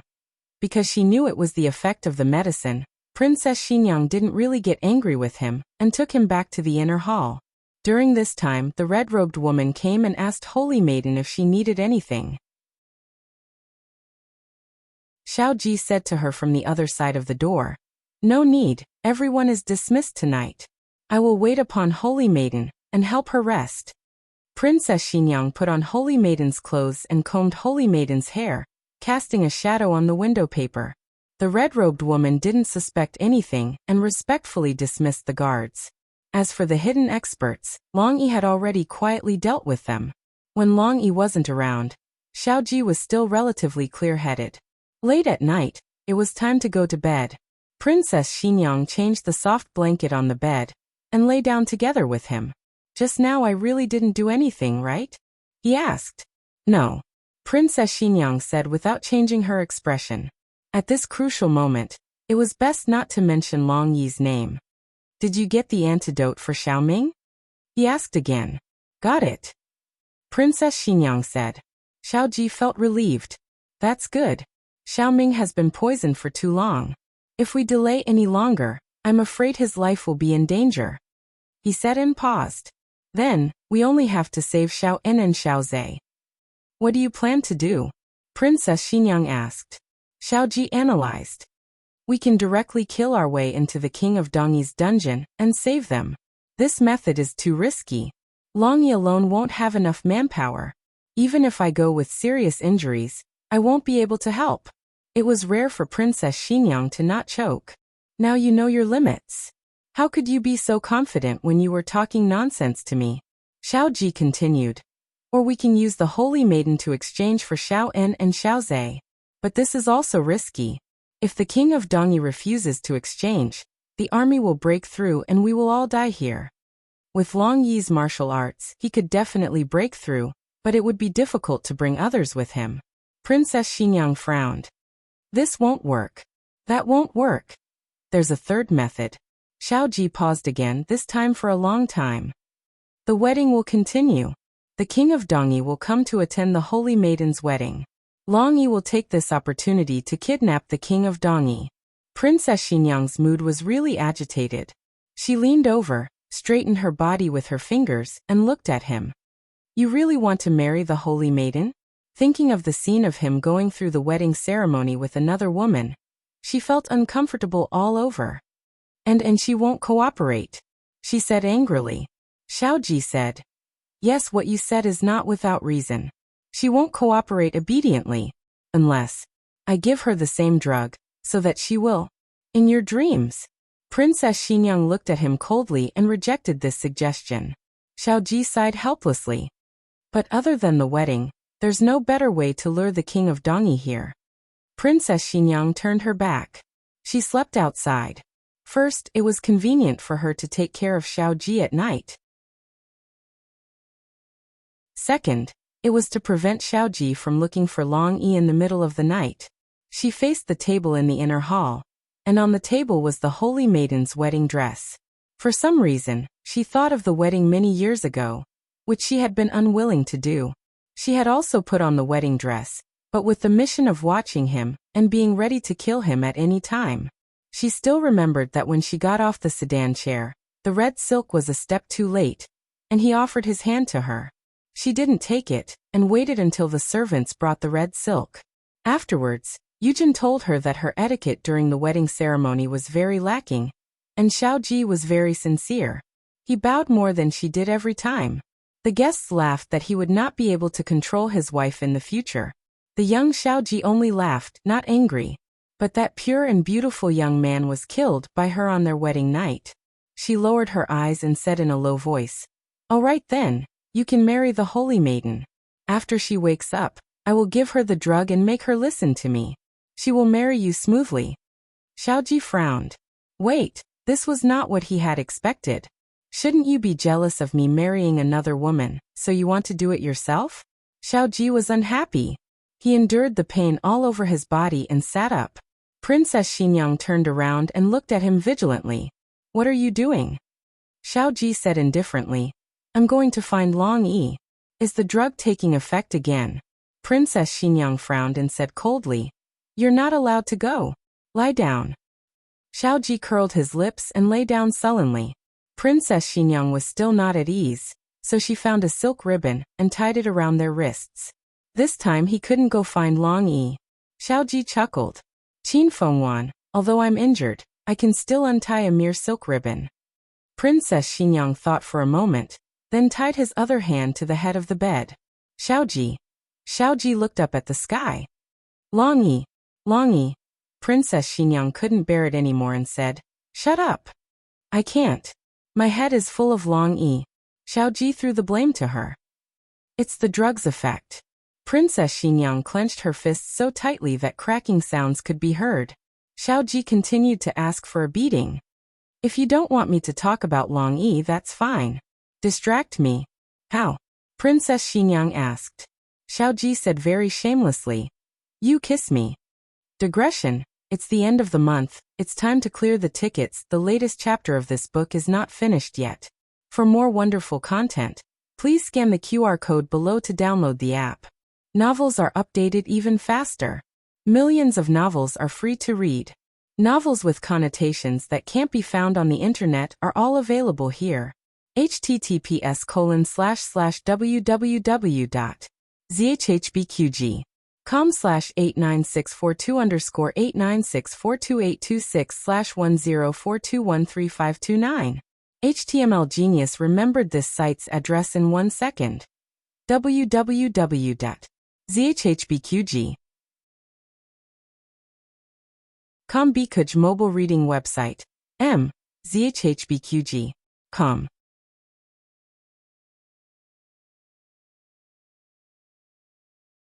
Chapter 986. The latest chapter of this book is not finished yet. For more wonderful content, please scan the QR code below to download the app. Novels are updated even faster. Millions of novels are free to read. Novels with connotations that can't be found on the internet are all here. Why are they kissing again? Xiaoji said. It might not work, I'm just trying. Princess Xinyang frowned and said, What is your head full of? Xiaoji said, How about I go find Long Yi? What was going on? How could she allow her husband to go find another man in the middle of the night? You really? She found it hard to say the following words. Xiaoji was very clear about what she wanted to ask. He looked at her with a face full of sincerity and nodded. More real than gold. If you don't distract me, my head will be full of Long Yi. Princess Xinyang held her forehead. After a bitter struggle in her heart, she gathered her courage, leaned over, and quickly kissed him on the cheek. Taking the initiative to do this kind of thing while he was sober was really too embarrassing. Is it useful? She asked with a slightly red face. Fortunately, there was the cover of the night. Otherwise, if someone saw her like this, she would be even more embarrassed. Xiaoji carefully thought about it and said, "It doesn't seem to be very useful." Princess Xinyang said angrily, "The method you mentioned won't work." Xiaoji innocently said, "How can that be effective?" Princess Xinyang's eyelashes trembled. "What do you mean?" Xiaoji shamelessly said, "You have to follow the standard that this marquis showed you last time. Or you can improvise on the spot, and add a little more." Princess Xinyang simply sucked in a mouthful of cold air. According to his standard, if she moved her lips and stuck out her tongue, then what would it be like if she did it a bit more? She had never been so impetuous in her life. Wait a minute, or was it that during those 2 nights when she ate the wrong medicine, she was this impetuous? Thinking of this possibility, her whole body felt unwell. Her cheeks were as red as fire, almost dripping blood. "Longi, Alongi." Xiaoji began to call her soul again. Princess Xinyang gritted her teeth, closed her eyes, slightly tilted her head, and affectionately leaned towards him. Her lips trembled slightly. It was obvious that she was really nervous. She struggled for a long time before she moved her lips very slightly. Xiaoji held his breath. Princess Xinyang was so nervous and shy that she didn't realize that the person beneath her had been set on fire by this insignificant action. Blushing, she released him and asked, "How about this?" Xiaoji calmed down and said calmly, "It seems to have some effect. Continue." Princess Xinyang held back her shyness and kissed him again. She was emotional, inexperienced, and had no skills to speak of. In the end, Xiaoji could not stand the torment of not being able to scratch an itch. He raised his hand to break free from the rope, gently clasped the back of her head, and kissed her deeply. Are you done?" Her fingertips caressed her bright red lips as she asked while panting. He said hoarsely, "It's not enough, Qin Fengwan." Who knew how many kisses he had asked for that night? She lay down beside him and fell into a deep sleep. Worried that she would press on his wound, she didn't lie in his arms. Instead, she turned sideways to face him. Her black, satin-like hair spread out on the pillow and intertwined with his hair. In the darkness, he looked at her sleeping face. Enduring the pain, he leaned over. This time, he didn't kiss her lips. Instead, he planted a light kiss between her eyebrows. The next day, the saintess in the secret room woke up. Long Yi and the Dongi little princess also came over.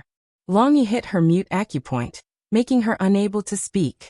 The Dongi little princess found the knockout medicine in the secret room and gave it to Princess Xinyang.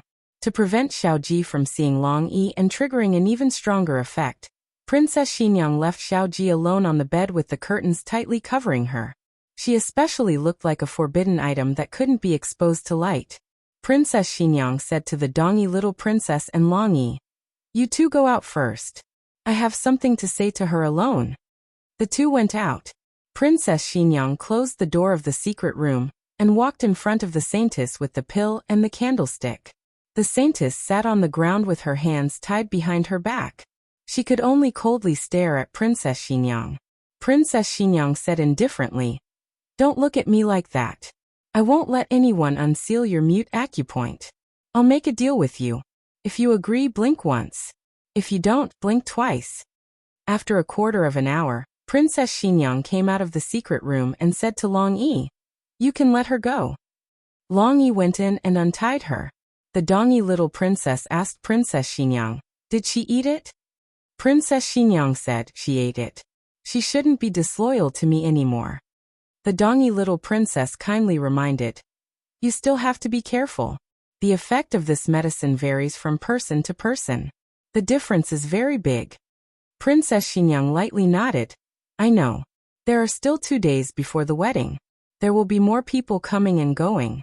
You and Long Yi had better not show yourself in front of people."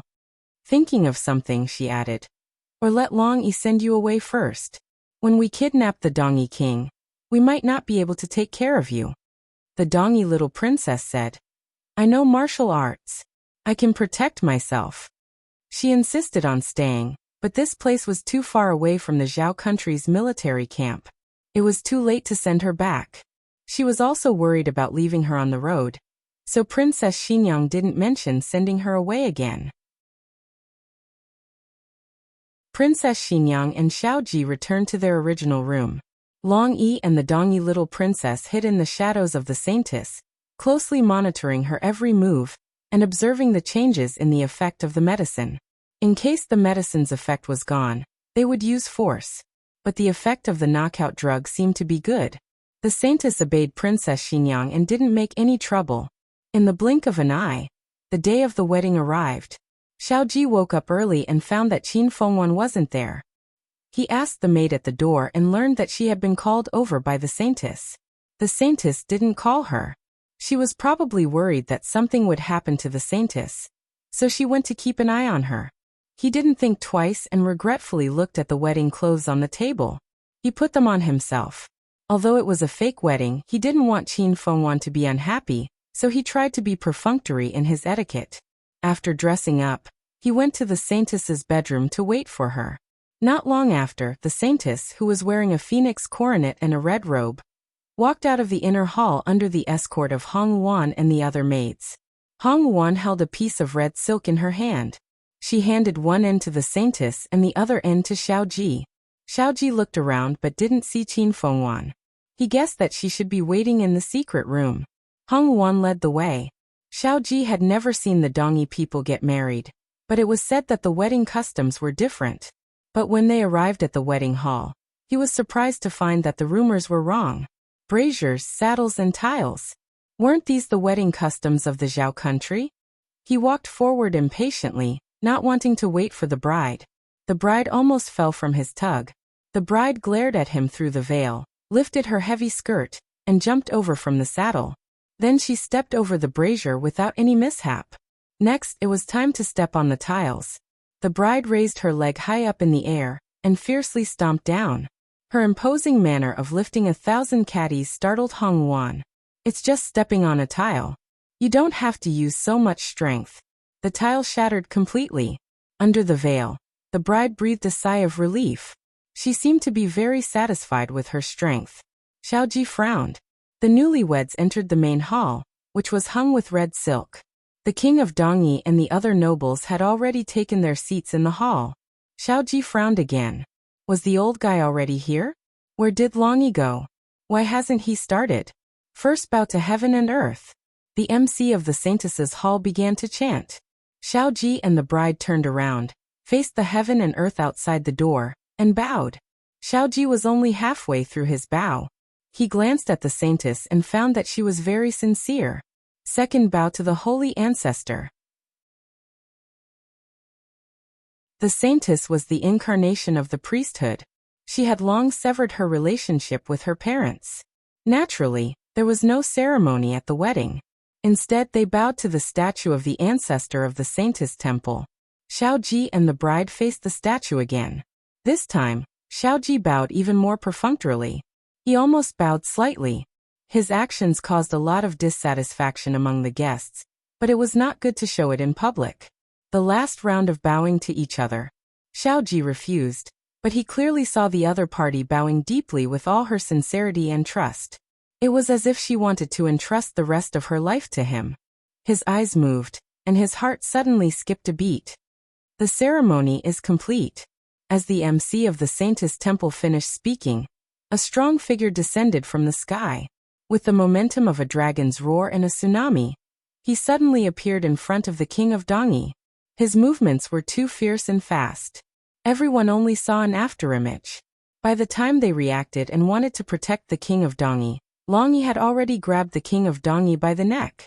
The latest chapter of this book is not finished yet.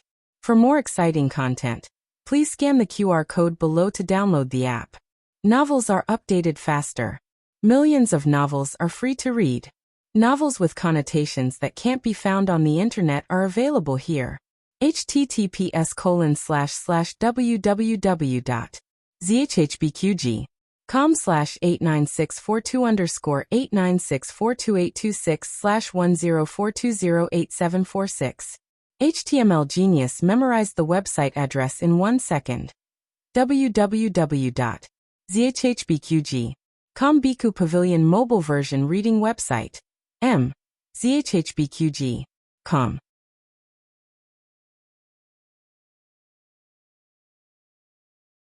Chapter 987. The latest chapter of this book is not finished yet. For more exciting content, please scan the QR code below to download the app. Novels are updated faster. Millions of novels are free to read. Novels with connotations that can't be found on the internet are all available here. The moment Long Yi kidnapped the king of Dongyi, Xiaoji also quickly grabbed the bride in front of him. With a shake of his arm, the dagger in his sleeve slid into his palm. He pressed the dagger against the bride's throat and came to Long Yi's side. Back to back, he and Long Yi were vigilant against each other. The guests at the scene were panicking. They didn't understand how an assassin could sneak into a wedding. The groom was personally chosen by the saintess and was escorted by the king of Dongyi's personal guards. Who would have thought that he was a traitor? Protect the king. A king of Dongyi pulled out his sword and shouted. Long Yi kicked him back into the chair. Xiaoji sneered. King of Dongyi, it seems that you have been on the throne for too long. Some people can't wait anymore and want to take the opportunity to kill you. The king of Dongyi was 60 years old this year and had inherited the throne for 30 years. He was indeed the king with the longest tenure in the history of Dongyi. Among the guests present were his own brother, his own son, and his own nephew. He did not believe that none of them coveted the throne. Now that he had fallen into the hands of an assassin, these people angered the assassin under the pretense of saving him. It wasn't impossible for the assassin to kill him in a fit of anger. It had to be said that Xiaoji completely crushed many of the civil officials in the court in terms of playing with power and people's hearts. The king of Dongyi was old and cherished his life. He didn't dare to fight with Xiaoji. He suppressed the panic and anger in his heart and glanced to the side. He asked, "Who sent you?" Although the person who kidnapped him was Long Yi, the one who made the decision was the groom who had just spoken. There were a few generals in this group who had fought with Xiaoji before. However, Xiaoji was wearing a veil, so they didn't recognize him for the time being. He was Marquis Xianping, who had killed countless Dongyi warriors on the battlefield. Xiaoji smiled faintly. It doesn't matter who sent me. If you want to live, get someone to prepare a carriage and bring Xiao En and Xiao Zhe here safe and sound. If they lose a single strand of hair, this marquis will chop off one of your fingers. Xiaoji. The king of Dongyi recognized Xiaoji's voice. Xiaoji admitted frankly, "Yes, it's me. So you should know what I'm capable of. I really can kill you." The king of Dongyi had originally intended to deal with the other party, but now he had completely given up. Xiaoji had a strong background, but her methods were even stronger. If he said he would kill, then he would really kill.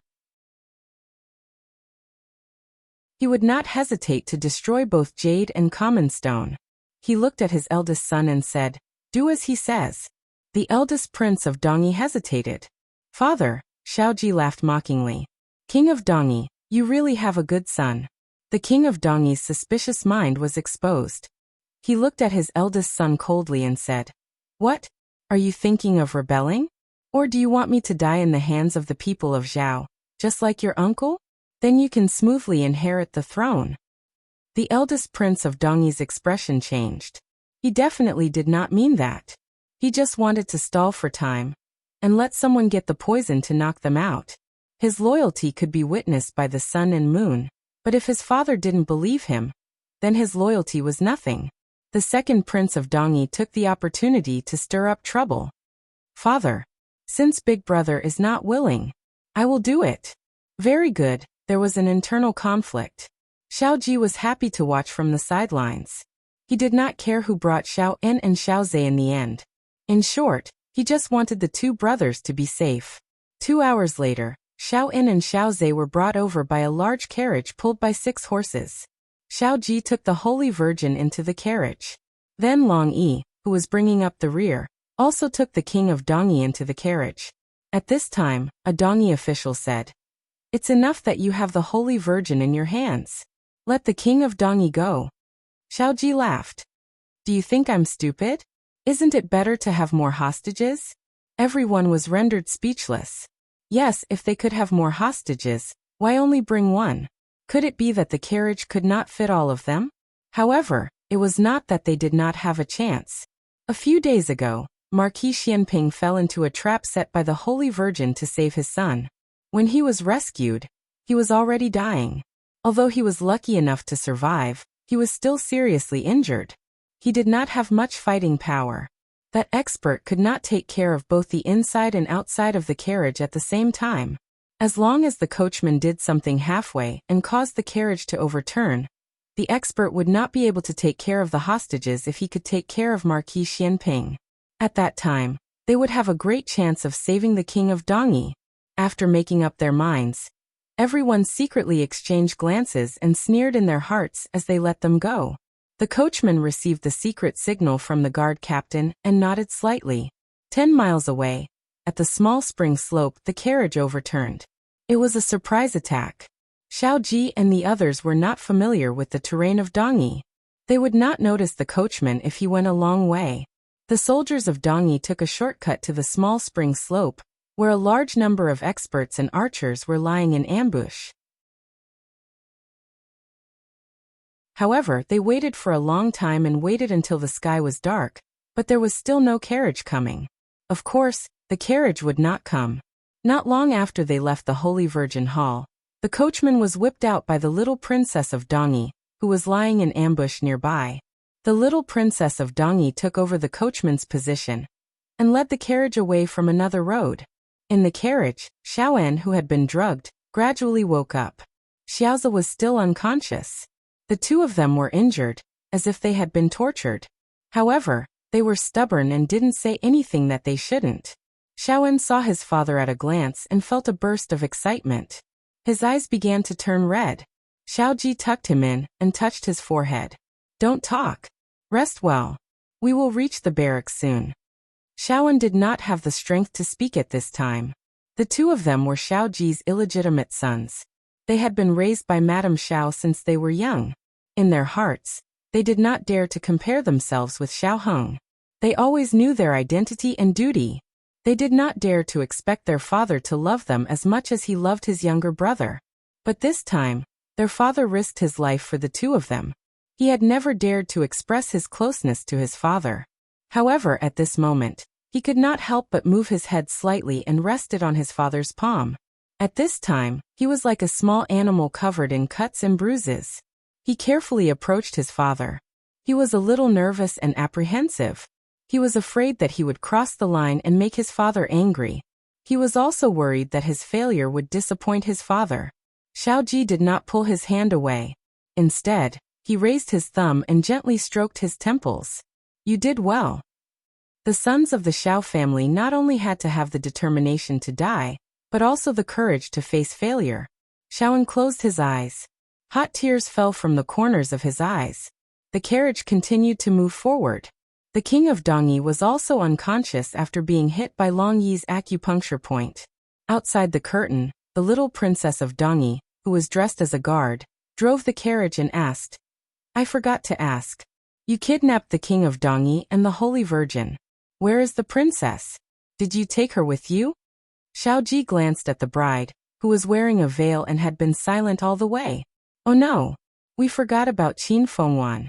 She must still be in the secret chamber of the Holy Virgin Hall. The little princess of Dongyi staggered and almost drove the carriage into a ditch. Ah, how did you do your job? How could you forget the princess in the Holy Virgin Hall? It's over, it's over. We just captured the king of Dongyi and the Holy Virgin Hall, and now the princess is in their hands. This. In the carriage, the bride clutched the handkerchief in her hand tightly, wishing she could poke a hole in it. Xiao Ji, I thought you recognized me. So you actually forgot about me. Xiao Ji looked at a certain someone's trembling body and smiled. He pretended to say, You can't blame me for this. Who asked me to be drugged? My mind was full of Long Yi. How could I remember anyone else? Swish. The handkerchief in the bride's hand was finally torn. Long Mingming widened her eyes and looked at the torn handkerchief. After thinking for a while, she cleverly sat outside and drove the carriage with the little princess of Dongyi. The little princess of Dongyi approached Long Yi and whispered, "Ming Ming, is what the Marquis said true?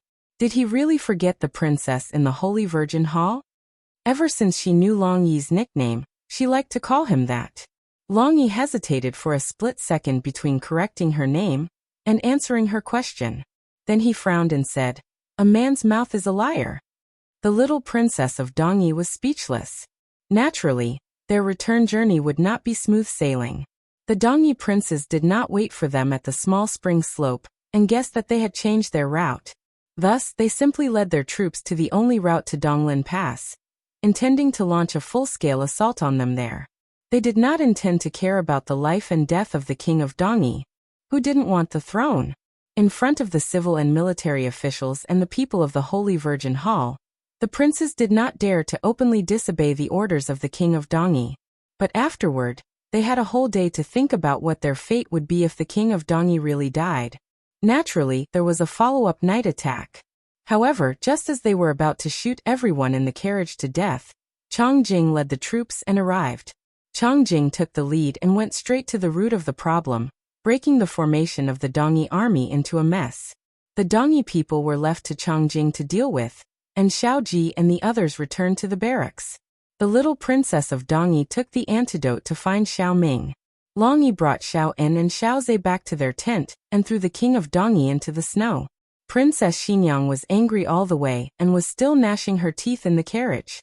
Xiao Ji suppressed the smile on his face and said indifferently, "We've arrived at the barracks. Get out of the carriage." Seeing that she did not move, he said in an arrogant tone, "What? Do you want me to carry you out of the carriage?" Princess Xinyang was very angry. She had spent so much effort to go through the wedding ceremony with him, but this guy had forgotten that she was in Dongyi. And he even brought back the Holy Virgin of Dongyi. Sure enough, men were all big pig trotters. Very well. She wanted to see what he wanted to do to the Holy Virgin of Dongyi. She wore a veil and got out of the carriage.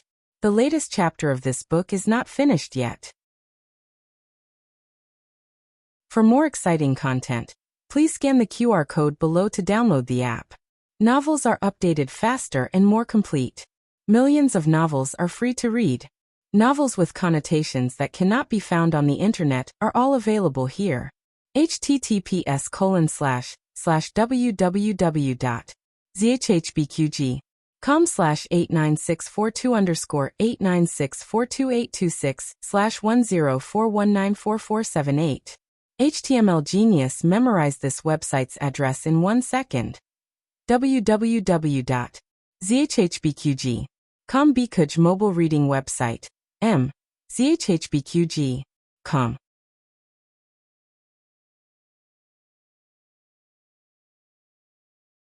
Chapter 988. The latest chapter of this book is not finished yet. For more exciting content, please scan the QR code below to download the app. Novels are updated faster. Millions of novels are free to read. Novels with content that can't be found online are all available here. Yujin heard the commotion in the camp and hurried over.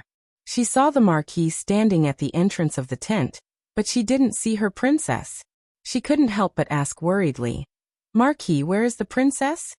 Xiaoji looked at the flapping curtain and pretended to sigh. He said, "When I got married to the Saintess, I was so focused on kidnapping the Saintess that I forgot your princess was in the Saintess Hall." Well, what? Yujin was struck by lightning. She looked at Xiaoji dumbfounded. It was too dark and she was too panicked to notice that Xiaoji was wearing red. It was slightly different from the wedding clothes of the Zhao Kingdom's bridegroom, but his explanation made sense. She was wondering when her Marquis liked to wear such flashy colors. There was the sound of stomping in anger from the tent. Xiaoji winked at Yujin. "Don't worry. The Saintess and the King of Dongyi are in our hands. They won't dare to do anything to the princess. We'll hold back for now. They can't wait and will come to us to negotiate terms." Yujin was stunned again, and then she understood everything. Her silly princess was tricked by the Marquis again? Yujin couldn't bear to watch. She was obviously a smart person, but in the hands of the sly Marquis, she was completely controlled. Then do I need to prepare anything? She had learned bad things. Yujin, you're smart. Xiao Ji's eyes were full of smiles, but his tone was casual. Prepare some hot water for the saintess to wash up. Then go to the kitchen to make some food. The saintess doesn't eat spicy food. Remember to put less chili. There was no longer the sound of stomping in the tent, but the sound of pounding on the table. Eugen couldn't bear it. Marquis, don't go too far. I know. Go. Xiaoji suppressed his smile and turned to enter the tent. Eugen had carefully tidied up the tent. She added some furniture and changed the bedding to softer and warmer ones. At this moment, Princess Xinyang was sitting on a stool covered with a cotton cushion. From head to toe, she exuded an aura of wanting to kill Xiaoji. The Eastern barbarians' wedding robes had pockets that were hidden in the creases on both sides. With his hands in his pockets, Xiaoji walked over to Princess Xinyang and sat down next to her. Saintess, you must be tired from the long journey. Are you tired? I was locked up in the Saint Lady Temple, but you only cared about the Saint Lady. If I had Long Yi's martial arts, you would have already lost your life. Xiaoji couldn't hold it in any longer. She couldn't suppress the smile on her face. Fortunately, she was wearing a veil and couldn't see it. He got up and fiddled with something in the tent. It seemed like he had lit a candle. Princess Xinyang felt that there was light on the ground. Xiaoji said softly, just now when we were bowing to the heavens and earth, Madam was so sincere that this Xiao was neglectful. I feel guilty in my heart, but I will not let you down in the future. You're already calling me your husband. You've never called me that before. Princess Xinyang's decades of calmness were completely shattered at this moment. She was finally angered to the point that she was like a little chicken. She raised her hand and was about to lift the veil and lay her cards on the table. She wanted to tell him that from now on, she would never have any contact with him. Who would have thought that before she could lift her hand, Xiaoji's big palm gently caught her hand. Xiaoji said, the veil on the wedding night should be lifted by your husband. Marquis, the hot water is here. Eugen's voice came from outside the door. Bring it in, Xiaoji said. Eugen brought in a basin of hot water, then turned around to bring in a box of snacks. The food will take some time. Marquis and Cough, you two fill your stomachs first. After she left, Princess Xinyang continued to be angry. But suddenly, a strange thing entered her eyes. It seemed a little familiar, but she couldn't remember where. Before she could think of anything, the veil was lifted. What entered her eyes was a handsome and enchanting face, just like that youth who had used the jade rui to lift her veil on their wedding night many years ago. His face had the grace of time, but the anticipation and joy in his eyes had not changed at all. He looked at her with a smile, carrying a purity and beauty that had not been eroded by time. Of course, there was also a hint of mature and restrained dominance. Princess Xinyang was stunned. For a moment, she felt like she had returned to 20 years ago. Compared to 20 years ago, the two had changed more in temperament. Time seemed to have forgotten them to some extent.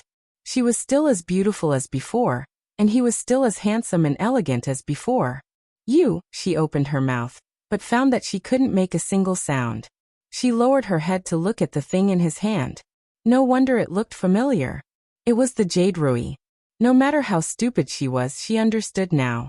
When he had lifted her veil, he had not shown any shock. This meant that he knew it was her under the veil. This guy, had he been teasing her the whole time? She felt that this was not right, and wanted to be angry with him. But when she saw his expression, which was the same as before, and the jade rui in his hand, as well as the dragon, phoenix, incense, and candles that had been lit on the table at some point, her heart unconsciously moved. When did you prepare these? She asked in a low voice. You're talking about this. Xiaoji looked at the jade rui in his hand with a smile and said, on the way. When we were about to reach the military camp, we stopped in the town. The carriage stopped? She had only been angry and had not paid attention to these details. Did he deliberately let her be the saintess all the way just for this? Thinking about it, if he had said earlier that he had recognized her, then in front of Long Yi and Jun, she would have been too shy to continue wearing the veil and pretending to be a bride. She had thought that everything would be over after the wedding ceremony. That was the time she and Long Yi had agreed to make their move. She had no more extravagant demands. But how did this man think of such a malicious move? On one hand, he made her angry, but on the other hand, he took advantage of her inattention to get the dragon, phoenix, incense and jade ruby? Xiaoji had not only gotten the dragon, phoenix, incense and jade ruby, but also the nuptial wine that they had not drunk before. He poured 2 cups of wine, and handed one to her. The wine at the border is not as fragrant as the imperial wine in the palace, so you have to make do with it. Princess Xinyang looked down at the light in the wine cup. How did you recognize me? Xiaoji smiled. You bowed like that. Were you afraid that I wouldn't recognize you? Princess Xinyang blushed. Didn't you do the same back then? The two's wrists intertwined, and they drank the nuptial wine that had been delayed for more than 20 years. She didn't know if it was the effect of the wine or the burning charcoal in the tent, but her cheeks were red. Xiaoji gazed deeply at her. Qin Fengwan, do you know what nuptial wine means? Princess Xinyang was startled by his sudden question. He didn't expect her to answer and continued. After drinking nuptial wine, we live in the same quilt, and we die in the same fur. It even rhymed quite well. Princess Xinyang mumbled. Why haven't I heard of it? He put the empty wine cup back on the table and said righteously, there will be in the future. It will be recorded in the history books. It was me who said it. Princess Xinyang. Princess Xinyang put the wine cup next to his cup. Even the cups were paired, which was very appropriate for the occasion. And then? She asked after gathering her courage. Xiaoji glanced at her. And then what? After drinking nuptial wine, what should I do? Naturally, we should consummate our marriage. Xiaoji said and looked at her seriously. Qin Fengwan, you should know when to stop. Don't you know what kind of occasion this is? Drinking nuptial wine with you is already very indulgent of you. And you still want to consummate our marriage? Princess Xinyang glanced at his wound. Oh. Xiaoji frowned. It's not that I can't, but consummating our marriage in the military camp is against the rules. Also, do you think those people are deaf? People who practice martial arts had excellent hearing. Princess Xinyang thought that the commotion could be heard at any time, so she didn't have the courage to consummate her marriage. After washing up, the two lay on the soft bed. You're wound, she said. It's fine, he said. It's impossible for us to consummate our marriage. Princess Xinyang lowered her eyes. Oh. Xiaoji smiled faintly. Qin Fengwan, are you very disappointed? No, Princess Xinyang said. She lay flat beside him and pulled up the quilt. Xiaoji said, that's good. Don't take advantage of me in the middle of the night. I'm a bit cold, Princess Xinyang said. Xiaoji, if you want me to hug you, just say it. Princess Xinyang's face was slightly red. Hug me. Xiaoji. He looked at the blushing Princess Xinyang beside him in disbelief. Could it be that he had bought the wrong wine? He told the owner to get the one with the least alcohol content. Did the owner give him the one with the most alcohol content? Princess Xinyang's heart was on fire. Alcohol boosts courage. She couldn't hold her liquor well. At best, she was only a bit better than Gu Jiao, but not by much. After drinking a cup, the past flashed through her mind. The more she thought about their wedding night, the more she felt that she owed him. And the more she regretted missing out on the beauty they had missed out on all these years. How many 20 years could a person have in their life? One wasted night was one less night. It was as if her conception and governing vessels had been opened, and all her previous understandings were overturned. Xiaoji didn't consummate their marriage not because he was retreating, but because he really didn't plan on taking her here. First, it was because of his injury. Second, she was a noble. This was her sincere first time, so he didn't want to be so hasty. But a certain someone was drunk tonight, and kept rubbing against him. He looked at the restless woman in his arms and took a deep breath. Qin Fengwan, what are you doing now? Princess Xinyang's hand went deep into his clothes. I'm not doing anything. I'm just touching. Xiaoji. Qin Fengwan, you're drunk, he said helplessly. He took Qin Fengwan's hand out. Princess Xinyang inadvertently acted coquettishly. I can't sleep. I'm a bit hot. Xiaoji's blood rushed to his head, and he pulled her onto his body. He held her head and kissed her domineeringly and forcefully. The fragrance of the wine lingered between his lips and teeth. He tasted her beauty, and his hand unconsciously caressed her sensitive waist. But he didn't go overboard. He held it in. After kissing for an unknown amount of time, her body suddenly tightened, and her mind went blank. Xiaoji froze. Princess Xinyang let go of his lips with a red face and buried her head in his arms, not moving at all. Xiaoji was shocked. Qin Fengwan, I only kissed you, and you actually. Princess Xinyang was so embarrassed. Yes, it was only a kiss. Why did I? Xiaoji hugged her and murmured in a daze. You didn't take your medicine tonight. Why are you more sensitive than if you took your medicine? Princess Xinyang was too ashamed to see anyone. Just now, she had also sobered up, and her mind was unprecedentedly clear. And it was precisely because she was clear-headed that she wanted to die even more. So embarrassing. Xiaoji calmed down and said seriously, if you really want it, I can also. Shut up. Princess Xinyang didn't allow him to mention this matter again. She got off his body and pulled the blanket over her head, deciding to shut herself in and not see anyone for the rest of her life. Xiaoji lifted the blanket and went out. Princess Xinyang didn't know why he suddenly left, but from his restrained actions tonight, she guessed that he wanted her to calm down by herself. Outside the tent, the sound of soldiers gathering could be heard. The sound of horses' hooves and armor rubbing against each other could be heard. Princess Xinyang was dumbfounded. Didn't I just do that? As for training soldiers in the middle of the night to calm down? A quarter of an hour later, the sound of soldiers gathering gradually stopped. Her mind was buzzing, and she couldn't tell what had happened. The next second, the tent's curtain was lifted, and a figure wearing the moon and stars quickly walked in. He first locked the curtains, then strode to the bedside. He took off his clothes. Princess Xinyang heard the rustling sounds behind her and turned around in a daze, looking at him in confusion. What are you doing? Consummating the marriage, he said. Princess Xinyang looked at him in surprise. But didn't you say it's against the rules? He untied his belt. I am the rules. Then they went out. So you woke them up in the middle of the night not to train soldiers, but to drive them all out. How much better is this than letting them hear the commotion? Tomorrow, the entire border will know that a first-rank Marshal Marquis of Zhao country kicked the soldiers out of the barracks in the middle of the night in order to have sex with his wife. Princess Xinyang, I might as well die. That night, he was extremely gentle. He treated her like a treasure that he had protected for a lifetime, giving her all the beauty of the consummation of the marriage. Digression. The little chick Marquis and the princess's story ends here. What does everyone think? P.S. Last few hours, don't waste your monthly votes. The latest chapter of this book isn't finished yet. For more exciting content, please scan the QR code below to download the app. Novels are updated even faster. Millions of novels are free to read. Novels with connotations that can't be found online are all here. https://www.zhhbqg.com/89642_896428226/1041909040.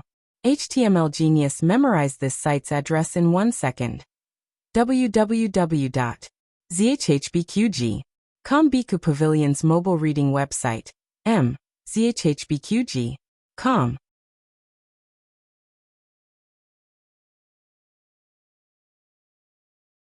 Chapter 989. The latest chapter of this book is not finished yet. For more exciting content, please scan the QR code below to download the app. Novels are updated faster. Millions of novels are free to read. Novels with content that can't be found on the internet are available here. After Xiaoming took the antidote, he finally woke up on a dark and windy night. However, what puzzled him the most was that the huge military camp was completely empty. There wasn't a single person in sight. It was ridiculous. Did the Dongi people already occupy the border? Did they kill all the soldiers in the camp? It couldn't be that all the soldiers were sent out. Since ancient times, there had never been such a precedent. Just when he was puzzled, a muscular black shadow flashed into his tent and carried him along with his mattress. Then, the shadow ran out of the camp as if it was flying. It was Long Yi. They only remembered that they had left the poisoned Xiaoming in the camp when they were far away. He came back to take Xiaoming away. Long Mingmeng was not a bad shadow guard Long who would eavesdrop. His ears were stuffed with cotton. The soldiers in the camp wandered outside for 3 days before they were allowed to return to the camp. During these 3 days, they couldn't return to the camp, but they couldn't really wander outside, so they went to rob the Dongyi people. Chang Jing and the first prince of Dongyi's army were engaged in a fierce battle. A terrifying torrent of armor surged in unstoppably. Chang Jing just raised his long sword to stab the second prince of Dongyi when his sword was knocked away.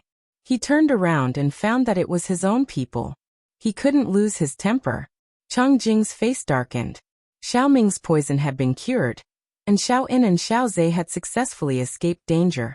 The Eastern barbarians no longer had any means of restraining the Zhao kingdom. The soldiers' sullen mood from being woken up in the middle of the night and chased out of the barracks was vented on the Eastern barbarians. The Eastern barbarians were beaten to a pulp and surrendered within a few days. The Dongyi people looked at the army of the Zhao kingdom that didn't return to the capital at all. They thought that they had surrendered and signed the oppressive treaty. Why didn't they leave? The soldiers felt bitter, but they didn't say anything. Xiaoji was injured.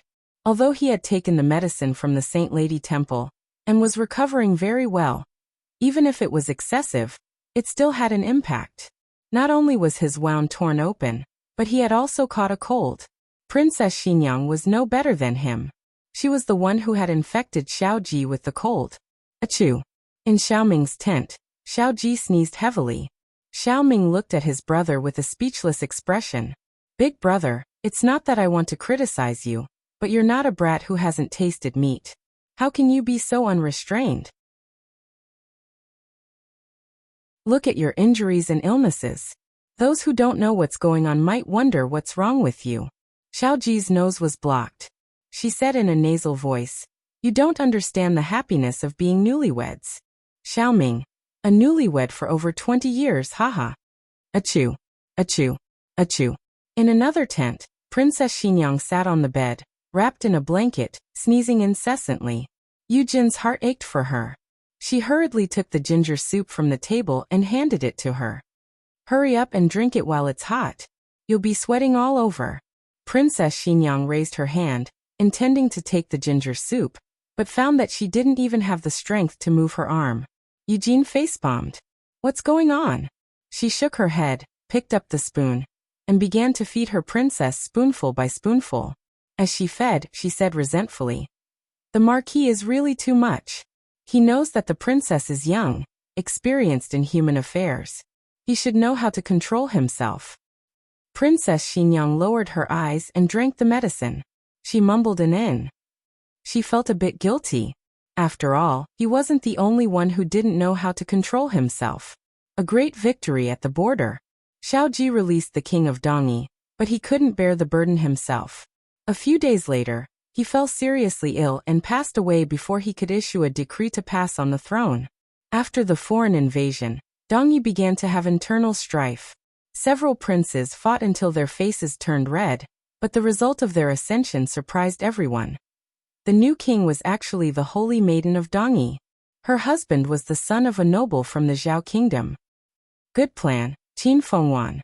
On the carriage back to the capital, Xiaoji crossed his arms and calmly looked at Princess Xinyang, who said that women were inferior to men. Qin Fengwan wasn't interested in court politics. Otherwise, she could also be a regent princess. That day, everyone thought that Qin Fengwan had drugged the Holy Maiden, but that wasn't the case. Qin Fengwan clearly gave the Holy Maiden 2 choices. The first was to be drugged and forced to submit to her. The second was to make a deal, and both sides would take what they needed. When she heard that Qin Fengwan wanted to use the throne of Dongyi in exchange for the chance to marry Xiaoji, the Holy Maiden thought that Qin Fengwan was crazy. Qin Fengwan wasn't crazy. She just felt that this man was worth it.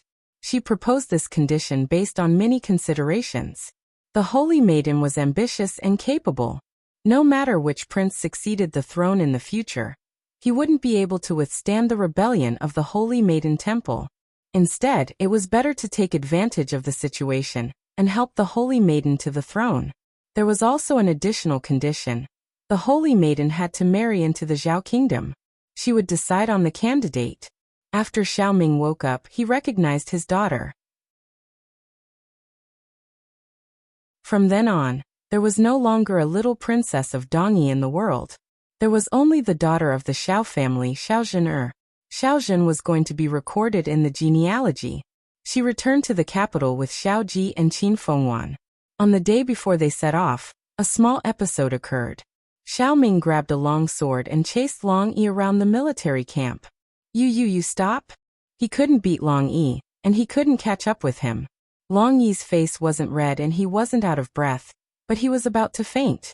The story started when Long Yi and Xiaozhen went to the Holy Maiden Temple to find Xiaoji and Qin Fengwan.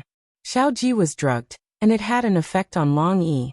In order to prevent the drug's effect from getting worse, Qin Fengwan asked Zhen to take Long Yi to another room to stay for a few nights. Who would have thought that after searching the entire Holy Maiden Temple, there would only be one room that was close to the inner hall, and no one had passed by. Zhen wanted to say something but stopped. But seeing that her uncle and his wife were glued to each other, she couldn't bear to separate them, so she stayed in the room with Long Yi. But she swore to God that there was nothing between her and the big guy. Long Yi didn't easily fall asleep in an unfamiliar place. He stayed on the roof beam and vigilantly watched the movements of the Holy Maiden Temple all night long. Long Yi was simple and didn't think much about it. Zhen also felt that it wasn't worth mentioning. It was best to let this matter rot in each other's stomachs. Who would have thought that she drank a few mouthfuls of horse milk wine that night and accidentally let it slip, and let her father hear about it? Xiaoming firmly believed that Long Yi had ruined his daughter's reputation, and wanted to chop Long Yi, this bastard. While running, Long Yi turned his head and looked back, making Xiaoming angry. After Xiao En and Xiao Zhe recovered, they went to pay their respects to Qin Fengwan. Princess. The two cupped their hands and bowed. In their impression, Princess Xinyang didn't accept their father, so naturally, she wouldn't accept their father's children. Qin Fengwan didn't force them to call her mother. She made 2 sets of clothes for the 2 of them. This was the first time the 2 of them had received a gift from her, so they were a little confused. Qin Fengwan said warmly, "You're all grown up and should get married. Do you have a girl you like? If you do, I'll go and propose marriage." The 2 of them looked at her in disbelief. Qin Fengwan continued, "If you don't have one, I'll choose 1 or 2 for you. Naturally, I'll go and send the betrothal gifts only if they suit your taste." Did the princess accept them? Qin Fengwan looked at them and said, "I heard from your second uncle that you'll be able to return to the capital at the end of this year. It just so happens that Qing and Yi haven't seen their 2 older brothers yet." The 2 of them choked with sobs as they hugged the clothes she had personally sewn and bowed deeply. At the end of April, Xiaoji and Qin Fengwan's carriage arrived at the capital. "Take the busiest street. Open all the windows. Lift the curtains as well," Xiaoji instructed boldly. Changjing drove the carriage and asked in confusion, "Why do you have to do this?" Xiaoji flicked his wide sleeves and said infuriatingly, "This marquis is so handsome. Let the people see more of me." Changjing. What Xiaoji wanted the people to see wasn't his face but his and Qin Fengwan's love. Didn't the people say that he and Qin Fengwan didn't get along well? He wanted them to open their eyes wide and see. "Go around again," he instructed Changjing. Changjing complained helplessly, "We've already gone around 3 times. All the people in the capital saw you sitting in Princess Xinyang's carriage." "That person didn't see it." Xiaoji pointed at a beggar on the side of the road. Changjing said expressionlessly, "Because he's blind." Xiaoji. "Then go and tell him." Changjing. After going around 3 more times, the sky was dark. Only then did Xiaoji let Changjing end today's parade in satisfaction. "Are we going back to the residence?" Changjing didn't have a temper anymore. Xiaoji raised his eyebrows. "No, to the palace." As soon as the 2 of them arrived at the palace gate, they were picked up by Eunuch Wei, who was by the emperor's side, and Eunuch Su, who was by Empress Zhao's side. In the imperial study, the emperor wanted to say something several times but didn't. Qin Fengwan calmly glanced at him and asked, "What's the matter, your majesty?" The fear of being dominated by his imperial sister came.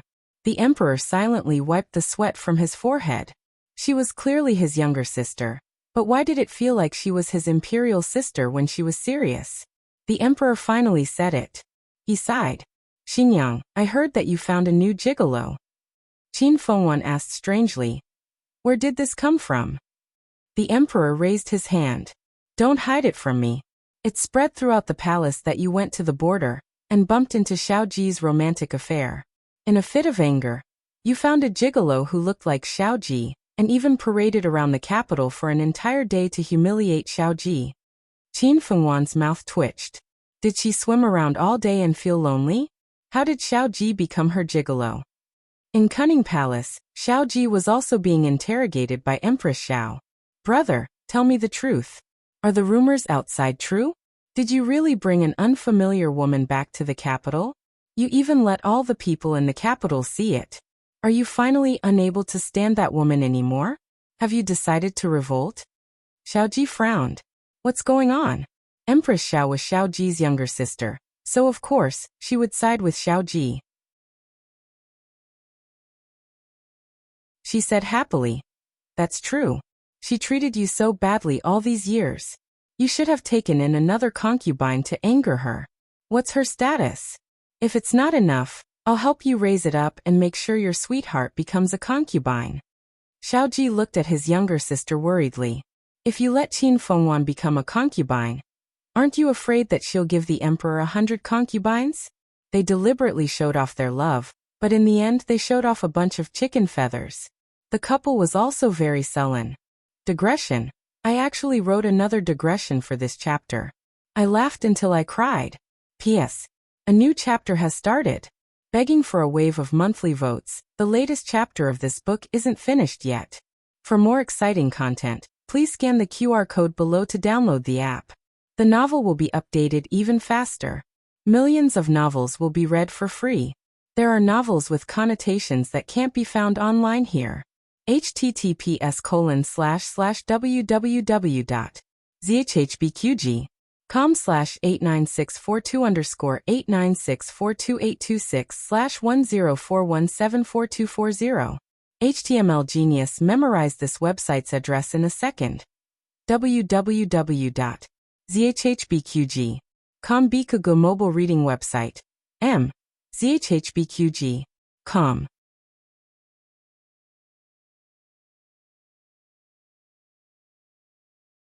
Chapter 990. The latest chapter of this book is not finished yet. For more exciting content, please scan the QR code below to download the app. Novels are updated even faster. Millions of novels are free to read. Novels with connotations that can't be found online are all available here. The news of Xiao Ji and Qin Fengwan taking their concubines and male companions to parade through the streets caused a sensation in the capital. Those who recognized Xiao Ji said that Xiao Ji took his concubines, and those who recognized Qin Fengwan said that Qin Fengwan took her male companions. Both of them recognized each other. In any case, no one believed it. In short, no one in the capital believed that the two of them were truly in love. At best, it was just the imperial family putting on a show. These princes and nobles all care about face.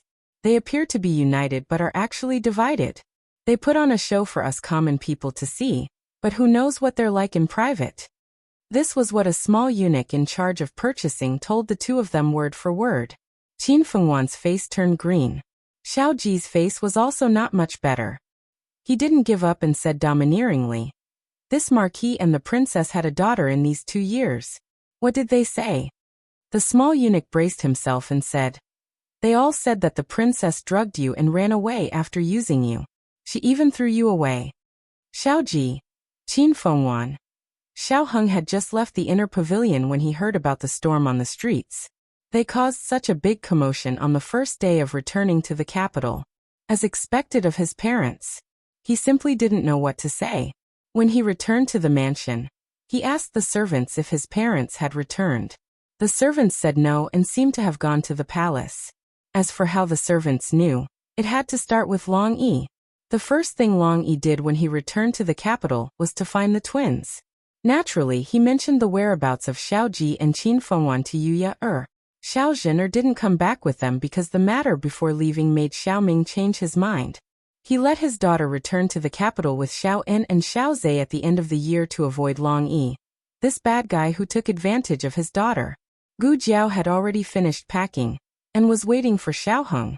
Xiao Heng kissed his wife and went to the inner room to change his clothes. Then he sat in the carriage with her and entered the palace. In the carriage, Xiao Heng waited for a while, but Yu Yer didn't come back with the two children. Yener and Song, or Gu Jiao said, Long Yi left, it's okay, they will enter the palace in a moment. As for whether he would go through the gate or not, that would depend on Long Yi's idea. If he wanted to leap over eaves and vault over walls, then the imperial bodyguards wouldn't be able to stop him. Xiao Heng heaved a long sigh of relief. Thank God, Mom and Dad are finally back. The twins could be sent away, and Yi could be sent away. He could spend time with Jiao Jiao again. He was happy. Brother. Sister-in-law. A small head with a small bun on her head poked through the curtain of the carriage and looked at the two cutely. Xiao Heng was in a very good mood, because he would be able to return the little fellow to its rightful owner in a while, along with the gift of the twins. The three of them entered the palace. Xiao Ji and Qin Fengwan were still unhappy about the rumors. The two of them sat in the pavilion, and the flowers in the imperial garden didn't dare to bloom.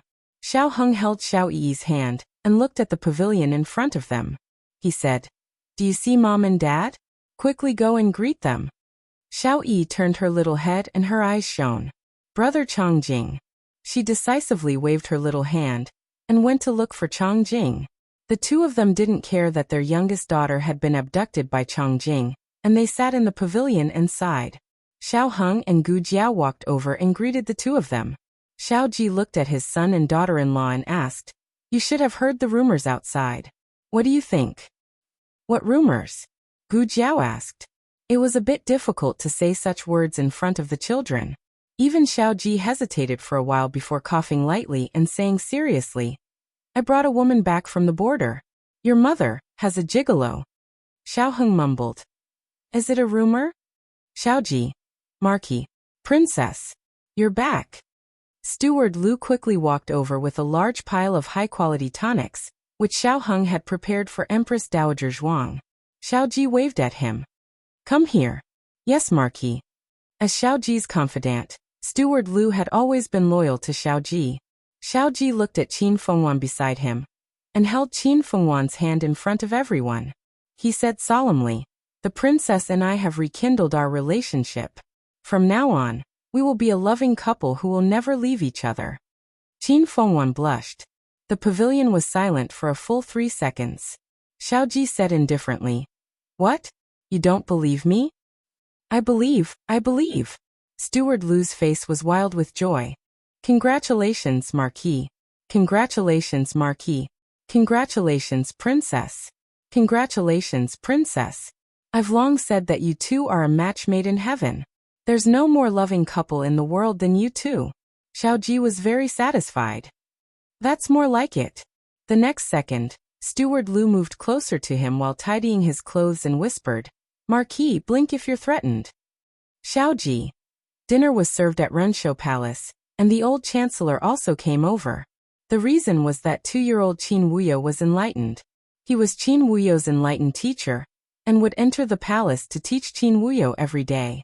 However, Qin Wuyo was the eldest grandson of the emperor, so he couldn't teach alone.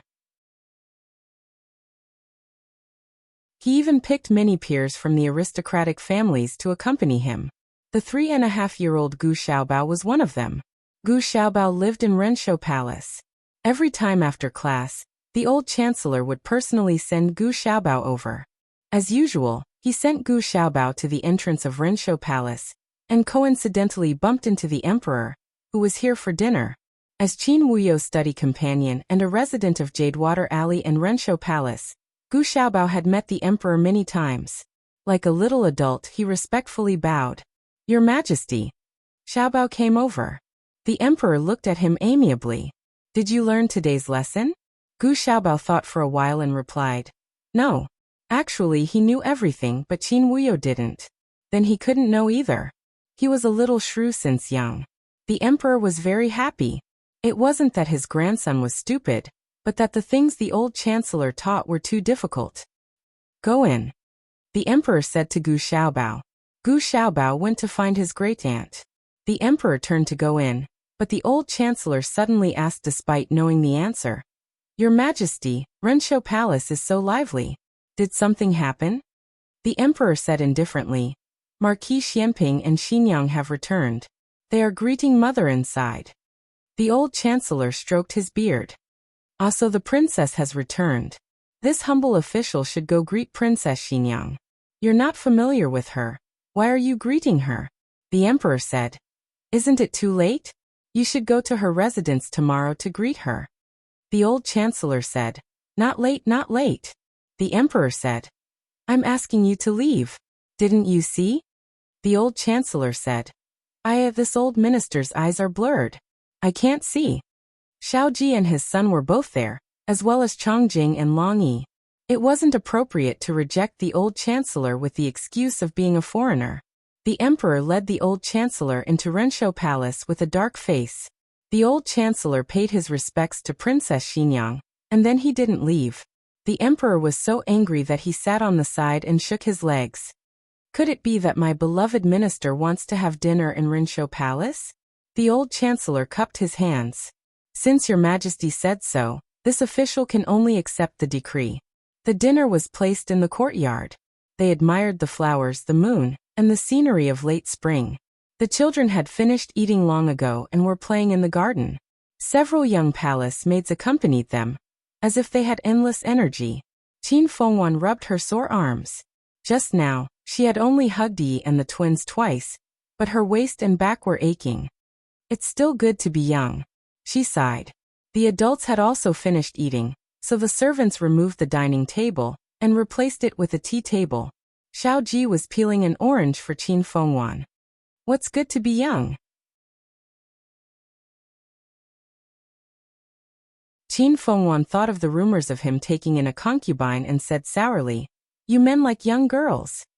Xiao Ji was about to speak when the old chancellor on the other side spoke first. Who said so? He looked at the old chancellor, but the old chancellor didn't look at them. It didn't seem like he was talking to them.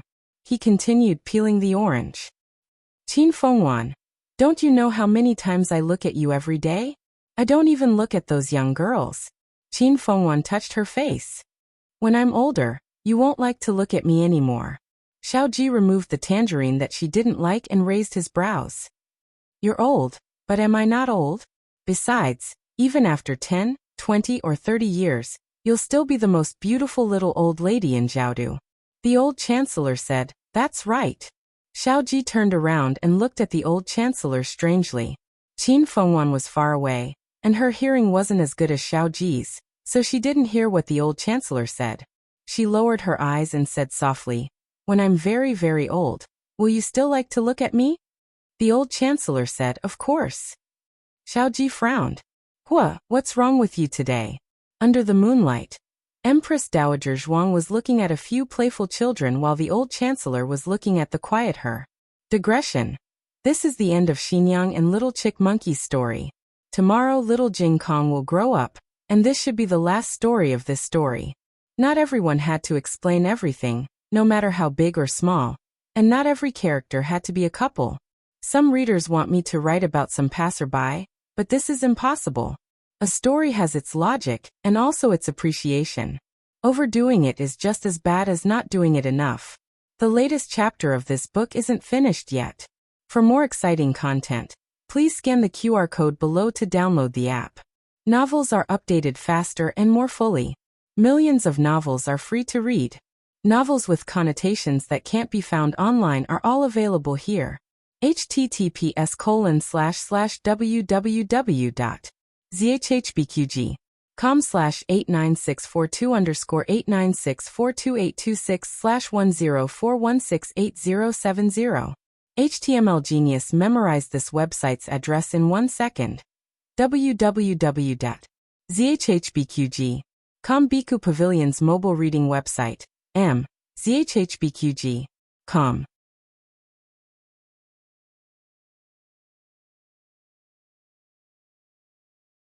Chapter 991. The latest chapter of this book is not finished yet. For more exciting content, please scan the QR code below to download the app. Novels are updated even faster. Millions of novels are free to read. Novels with content that can't be found online are all available here. After leaving the imperial palace, Xiaoheng wanted to give the 3 children to his parents, but when he turned around, his father decisively took his mother to Vermilion Bird Avenue. Xiaoheng didn't even catch a glimpse of their shadows. He looked at the carriage that disappeared into the street and muttered, "What are they doing?" Gu Jiao made a sound of surprise. "Honeymoon." Xiaoheng's mouth twitched. A honeymoon that was 20 years late. He looked at the 3 little kids who were staring at him with wide eyes and instantly felt his life crumble. He first sent Gu Jiao and the 3 children back to the Princess Manor, then set off for Marquis Ding and Manor.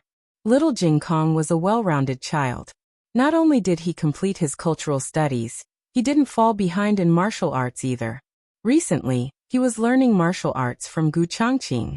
Even though Gu Changqing said he would send him back, Xiaoheng still tried his best to pick him up every night. It felt different to have a parent pick him up. Actually, there were many people who taught little Jing Kong martial arts. Xian Yuanqi, Long Yi, Marquis Xianping, Gu Changqing, Changjing, and his master Liao Chen. He learned well from everyone and didn't mix up. He was also gifted. Big brother, goodbye. Sister-in-law, goodbye. Little Jing Kong said goodbye to Gu Changqing and Yuan Baolin at the entrance of the manor.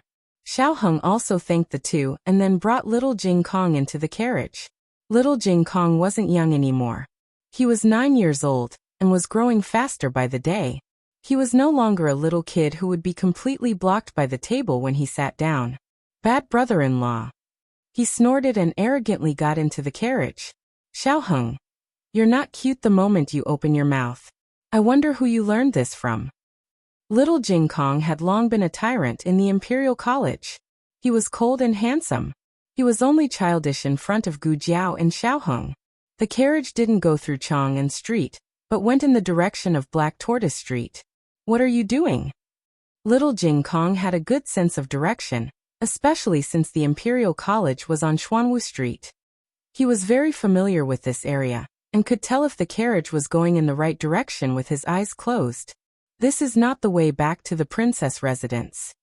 He looked at his bad brother-in-law suspiciously. Are you going to sell me in the middle of the night? Xiaoheng looked at him with both anger and amusement. Yes, I want to sell you so that you won't raise my rent in the future. Little Jing Kong crossed his arms, raised his chin and snorted. You're still talking about it? You haven't paid your rent this year. It's been 4 months. Xiaoheng flicked his wide sleeves and said indifferently, Didn't you pay off your debt? Little Jing Kong's eyes flashed. Pay off what debt? I fought with someone with a bird and was given a demerit by the Imperial College. My parents were called. I went. I collected protection fees, and was given a demerit by the Imperial College twice. My parents were called. I went. I cheated in the exam, and was given a demerit by the Imperial College 3 times. I went. Speaking up to this point, Xiaoheng glanced at a certain little fellow and said, Let's agree on it. I'll help you hide it from Jiao Jiao for 500 taels each time. So, you still owe me 300 taels. Little Jing Kong's arrogance fell. He bluffed. You've changed. You would never be bribed by me in the past. Xiaoheng wouldn't be led by the nose. So you're saying that I have to cover for you for free? Fine, I'll tell Jiao Jiao later. Little Jing Kong was furious. No. They bickered. The carriage suddenly stopped. Little Duke, little master, we've arrived, the coachman said. Xiaoheng stood up. Get off. Little Jing Kong followed him and got off the carriage. He looked around and asked in confusion. Huh? It's so late. What are we doing at the Imperial College? I'm taking you to meet someone, Xiaoheng said. He led the way in front, and Xiao Jingkong followed unwillingly. After entering the Imperial College, Xiaoheng took him directly to the teacher's attic. The teachers had already finished their shift and the attic was dark. There was only one room that seemed to be lit by an oil lamp. The 2 of them came to the door. The door was open, and a teacher was writing something. because he was too focused, he did not notice that someone had come. Teacher Sun. Little Jing Kong recognized him. Teacher Sun used to be one of the teachers of the prodigy class. He didn't teach the prodigy class anymore, because of some personnel changes. Little Jing Kong rarely saw him. Teacher Sun looked older than a few years ago. He had a few strands of white hair on his head. In fact, he was only in his 40s. Why did you bring me to see Teacher Sun? Little Jing Kong asked in confusion. Xiao Heng looked at him and said, I didn't want to bring you to see Teacher Sunday. Teacher Sun wanted to see you himself. Huh. Little Jing Kong was even more confused. Teacher Sun's eyes were sore. When he raised his hand to rub his eyes, he saw Xiao Heng and Little Jing Kong. He wasn't surprised. Instead, he felt relieved. He smiled and said, Come in. The two entered the room. Little Jing Kong found that there were a lot of papers on his desk. The papers were filled with all kinds of strange formulas. He had learned a little and knew that these were the mathematics of Jiao Jiao's previous life. A lot of mathematical knowledge was recorded in one of the national books of the Yan Kingdom. Sorry to keep you waiting, Teacher Sun, Xiao Heng said. It's okay. Teacher Sun hurriedly waved his hand and said, It's my honor that you agreed to come. Who would have thought that the little cripple whom he looked down upon in the past would become the Grand Secretary of the Imperial Court? He was blind and didn't recognize that he was the young Duke of Zhaodu who died in the fire. However, his achievements today had nothing to do with his identity. It was because he was truly talented and full of wisdom. Teacher Sun didn't beat around the bush. He directly bowed to Little Jing Kong. Little Jing Kong was shocked. What's going on? Teacher, you suddenly bowed to me. I'm very nervous. After Teacher Sun bowed, he smiled and said sincerely, The ancestral rate that you read out was correct. I was too arbitrary and wronged you. This was when Little Jing Kong just entered the Imperial College. Teacher Sun taught a math problem to the children of the prodigy class and expanded it to the ancestral rate. The ancestral rate passed down by the ancestors was only up to 7 digits, which was recorded in the Xuanjing 10 books. Little Jing Kong read out 17 or 18 digits in one breath. Teacher Sun said that Little Jing Kong was talking nonsense and disturbing the class. Little Jing Kong, on the other hand, suspected that Teacher Sun was misleading his students. He even threw 10 arithmetic problems that Gu Jiao had taught him in one go, successfully stumping Teacher Sunday. Teacher Sun was not convinced and gave him 10 math problems. He answered half of them. He even said some infuriating words.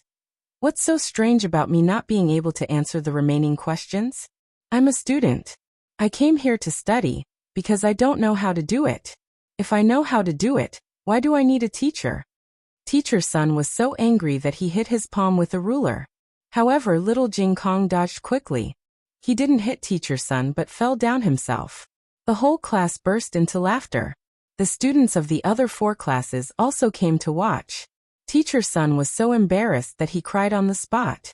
After that, Xiao Heng took Little Jing Kong to apologize to Teacher Sunday.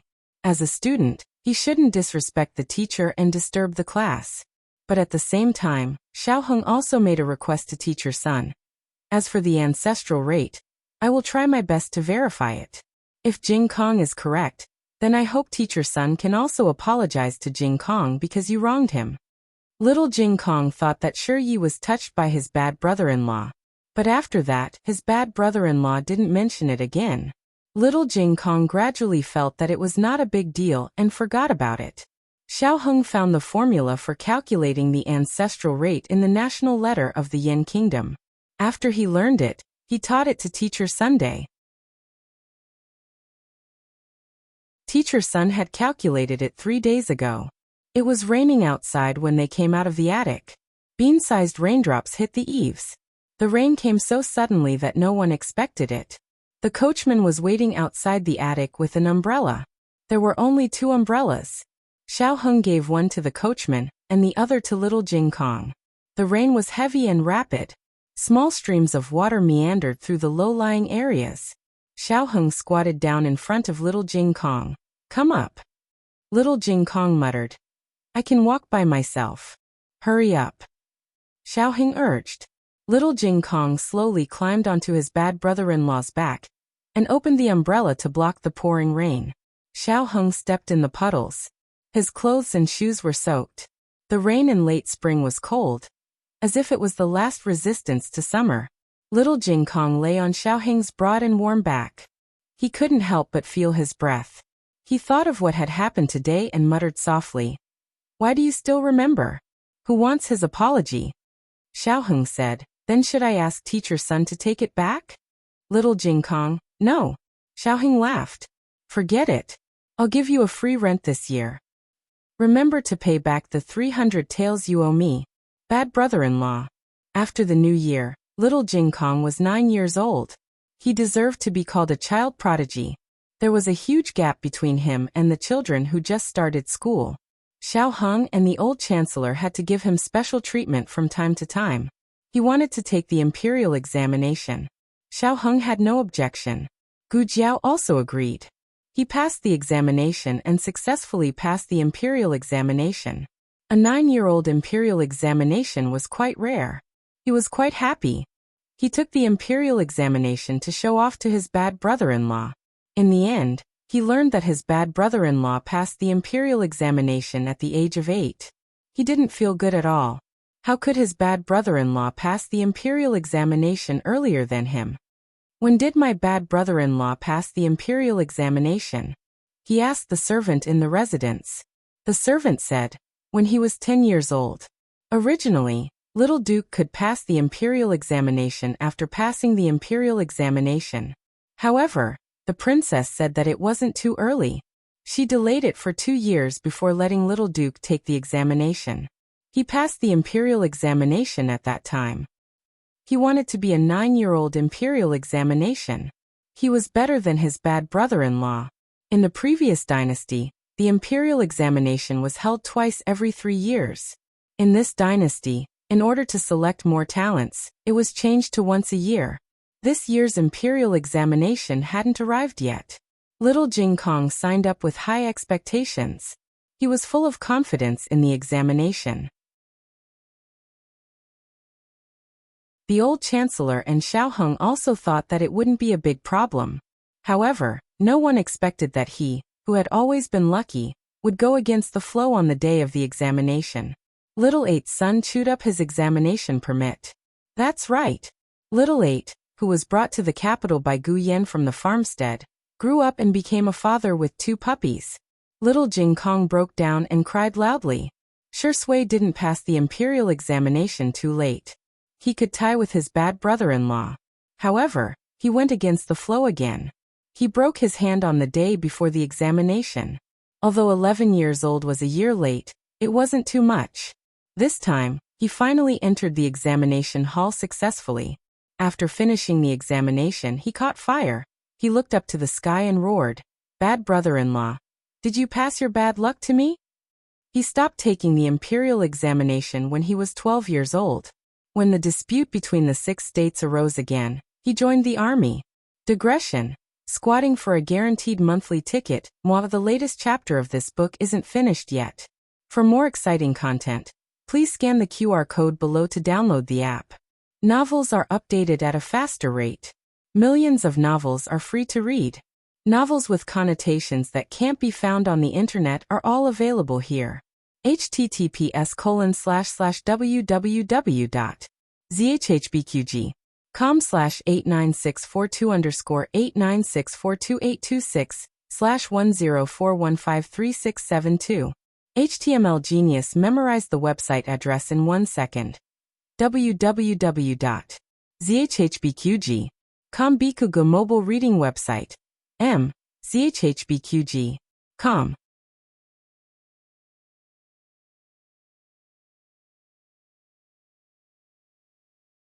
Chapter 992. The latest chapter of this book is not finished yet. For more exciting content, please scan the QR code below to download the app. Novels are updated faster. Millions of novels are free to read. Novels with connotations that can't be found on the internet are available here. Yen country ushered in another cruel winter. The biting cold snow almost didn't stop since the winter. The battle at Samapo had been going on for 2 months. Due to the snow blocking the road, the imperial court supplies couldn't be delivered. The soldiers at the border had been hungry for several days. They could only dig grass roots and gnaw on tree bark to satisfy their hunger. Otherwise, they would eat the corpses of horses. In the commander's tent, several generals and commanders gathered. No one spoke. The atmosphere was very solemn. About a year ago, a rebel army suddenly rose up in the southwest region of the Yan Kingdom to fight against the Empress. They spread rumors everywhere, claiming that the Empress's throne was obtained through improper means. The retired emperor originally didn't intend to pass the throne to her. It was she who forced her biological father to step down from the throne and put him under house arrest in the harem. Only then did she ascend the throne. She wasn't really destined to be. Moreover, her methods were too cruel and fierce. Compared to the previous tyrant, she was even worse. She killed the loyal and good and preyed on the common people. If the emperor is not benevolent, the country will not be a country. The above were the words of the rebel army. Some were true and some were false. It was true that Shangguanyin forced the emperor to abdicate the throne. It was also true that she put him under house arrest. However, she didn't tyrannize, nor did she kill the loyal and good and the common people. As for whether she was destined to be or not, it depended on the benevolence and the wisdom of the wise. The sky was high and the empress was far away. The people in the southwest didn't know what kind of person Shangguanyin was. The rebel army wantonly spread rumors of Shangguanyin's atrocities. The common people began to question Shangguanyin's character as the country's ruler. The time of the rebel army's rise was very sensitive. On the surface, the 6 countries maintained peace, but in secret, they had long been competing with each other. The situation at the border was tense. The imperial court advanced a large number of troops to the border. In contrast, the rebel army didn't attract much attention from the imperial court. However, this was where the problem lay. Samapo belonged to Zhangzhou. Guomang, as the commander of Zhangzhou, received the imperial court's order to immediately lead 10,000 troops to Samapo to clean up the rebel army. Like the imperial court, he initially thought that the rebel army was just a few stragglers. It was only when the battle began that they discovered that the enemy's military strength far exceeded that of Zhangzhou's regular army. No one knew where these troops came from. They were like weeds that grew all over the Sima slope overnight. Guomang was an experienced general. He thought that the advantage in numbers didn't mean anything. After all, they were a regular army.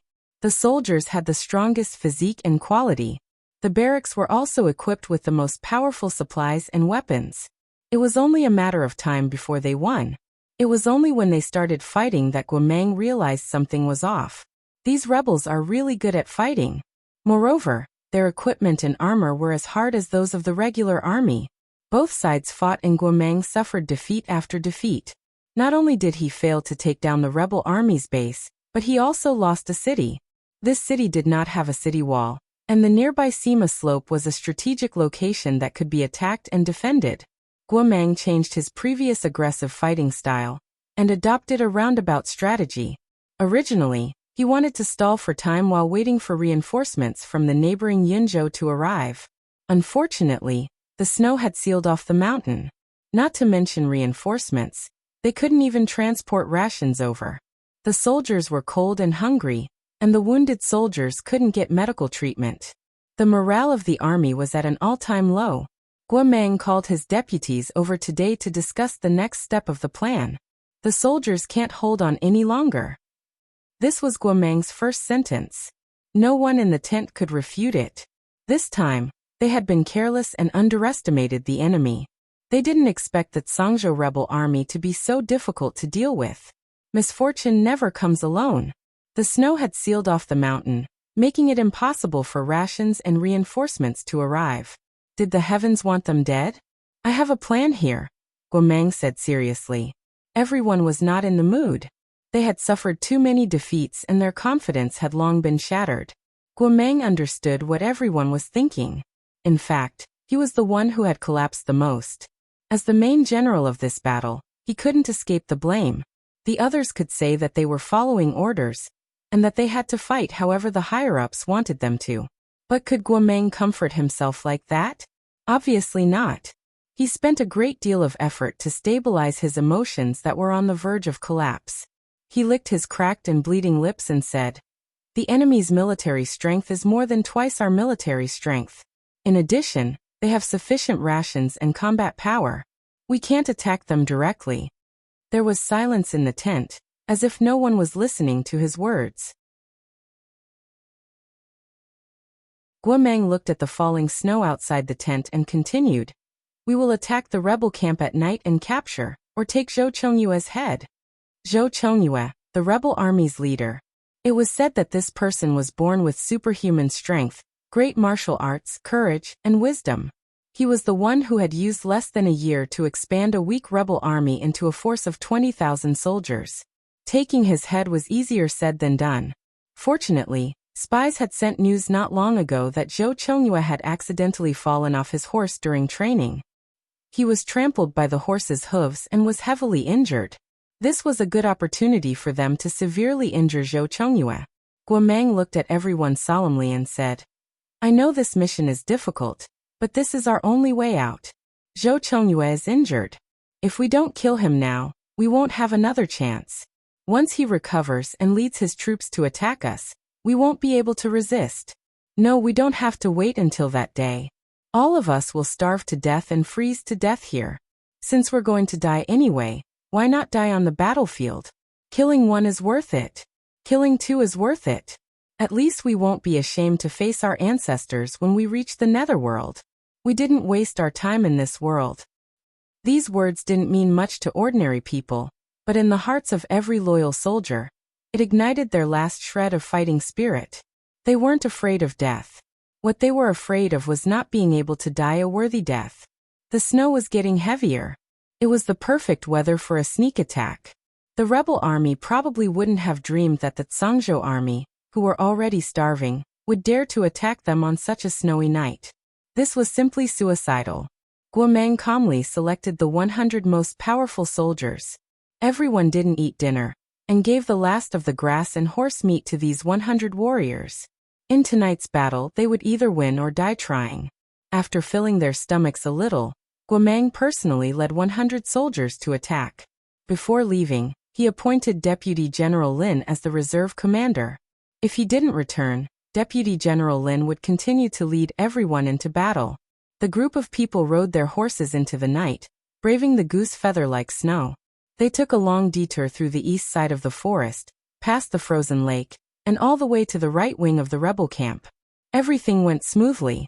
The horses were left in the forest, and Guomang led the group to sneak into the enemy camp. But at this moment, something unexpected happened. Suddenly, a large number of archers appeared from all around. They drew their bows and surrounded them. Guomang's expression changed.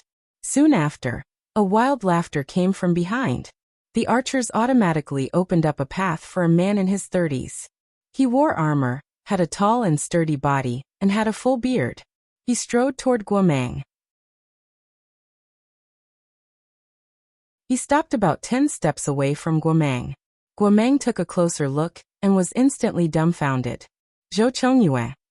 Not good, we've fallen into a trap." Zhou Chongyue wasn't injured at all.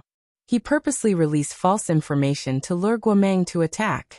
Although the rebel army had a large number of soldiers and provisions, and had a good chance of winning, Guomang wasn't someone to be trifled with. He was good at defense. Otherwise, Zhou Chongyue would have killed them all. Zhou Chongyue laughed. "General Guo, it wasn't easy to lure you here. Don't worry, let me finish. I admire General Guo very much. If General Guo is willing to surrender to me, I promise you that not only will I not kill you, but I will also protect your subordinates. The main road is blocked by snow. You must have been hungry for many days, right? What a coincidence. I have good wine and dishes to entertain General Guo and everyone." He finished speaking and clapped his hands. Behind the archers, a row of garrison cooks came over carrying braziers and roasted whole lambs. The aroma of the lamb mixed with the crispness of the sesame seeds made the already hungry Zhangzhou soldiers drool. Guomang also swallowed his saliva. Zhou Chongyue smiled and made a gesture of invitation. "General Guo, don't be so polite." Guomang looked at the sizzling roasted lamb. His eyes glowed green. He drooled and walked toward the roasted lamb in a daze. Zhou Chongyue smiled with satisfaction. But just as he brushed past Zhou Chongyue, Guomeng suddenly thrust his sword at Zhou Chongyue. Zhou Chongyue's face changed color. Luckily, he reacted quickly and grabbed Guomeng's wrist in time. Guomeng was too hungry and couldn't use his full strength. Otherwise, his sword would have succeeded. General Gua, it seems like you refuse a toast only to be forced to drink a forfeit. Zhou Chongyue smiled coldly and kicked Guomeng in the chest. Guomeng fell to the ground with his sword. The rest of the Zhangzhou soldiers saw this and came back to their senses. They drew their swords and rushed toward Zhou Chongyue. A row of archers stood in front of Zhou Chongyue and surrounded Guomeng's group with the remaining archers. Zhou Chongyue said coldly, "Kill. Don't leave a single one alive." The archers released their arrows and the Zhangzhou soldiers fell one by one. Soon, the snow was dyed red with blood. Guomeng looked at the soldiers lying in a pool of blood. His eyes reddened and he gripped his sword tightly. "Zhou Chongyue, I will kill you." Zhou Chongyue snorted disdainfully. "Ha, with just you." He grabbed Guomeng's neck and lifted him up high. Guomeng's martial arts were not bad, but he was someone who had been hungry for 3 days. How could he be Zhou Chongyue's opponent? Just as Zhou Chongyue was about to break his neck, a sharp eagle's cry came from the vast sky. It carried a terrifying murderous aura. Even the snow in the sky seemed to freeze for a second. Zhou Chongyue frowned. In the next second, a ferocious eagle spread its snow-covered wings and swooped down. Ah! A mournful scream came from the crowd. It seemed that someone's eyeball had been pecked out by the eagle. Zhou Chongyue turned his head to look at the archer who was covering his right eye and rolling on the ground. Furrowing his brows, he threw away Guomeng in his hand and went forward to grab an archer's bow and arrow. Pulling the bowstring, he aimed at the eagle. However, before the arrow in his hand could be released, a murderous red-tasseled spear came through the air and pierced Zhou Chongyue's shoulder. Zhou Chongyue was caught off guard and was thrown to the ground by the terrifying force. He opened his eyes wide in disbelief. Amidst the swirling snow, a young man clad in silver armor rode a warhorse similarly clad in silver armor, treading through the snow. Despite his young and tender age, he had a pair of resolute and cold eyes. Thousands of soldiers and horses could not stop him. He pulled on the reins as if he was in a no-man's land. The red cape on his silver armor fluttered behind him. Arrows covered the sky and shot toward him, but there was no fear in his eyes. Zhou Chongyue looked at the wolf youth who was exuding endless bloodthirst. He frowned unconsciously. He thought that the person who attacked him was a powerful expert, but it turned out that it was a child. How old was he? Was he 13? How could he hurt him? He must have been careless and let him get away with it. He did not care if he was a child. If he hurt him, he had to pay the price. He wanted to twist his head off. Zhou Chongyue gritted his teeth and pulled out the red-tasseled spear on his shoulder. What shocked him was that this spear was much heavier than any of the red-tasseled spears he had ever held. He could not help but wonder what kind of spear it was. He turned his head to look. Damn! It was so ugly. Zhou Chongyue was shocked by the ugly red-tasseled spear with red flowers and red braids. In that instant, the young man had urged his horse to break through the archer's encirclement and came in front of him. The young man swung his whip and rolled the red-tasseled spear back. Then, the young man's warhorse raised its hooves and stepped on Zhou Chongyue who was about to attack. Zhou Chongyue immediately spat out a mouthful of blood. The young man held the red-tasseled spear and coldly pressed it against his forehead. Zhou Chongyue looked at the cold glint of the spear in front of him, and his body stiffened. He could not believe that he, who had never been defeated before, could not fight back in the hands of the young man. He raised his head to look at the cold and inexperienced youth on the horse's back. The youth had a face that could topple cities, but his gaze was cold and full of killing intent. He asked in a trembling voice, Who are you?" The young man said word by word, "Black Wind Rider Xianyuan Shi." Digression. Xianyuan Shi is a name in Jingkong. Do you remember? The latest chapter of this book is not finished yet. For more exciting content, please scan the QR code below to download the app. Novels are updated faster. Millions of novels are free to read. Novels with content that cannot be found on the internet are all available here. https://www.zhbqg.com/89642_896428826/1041333719. HTML Genius memorized this website's address in 1 second. www.zhbqg.com Bikuga mobile reading website. zhbqg.com. You're tuning in to the Earbook Haven YouTube channel. Don't forget to subscribe and join us on this journey to catch the most captivating stories.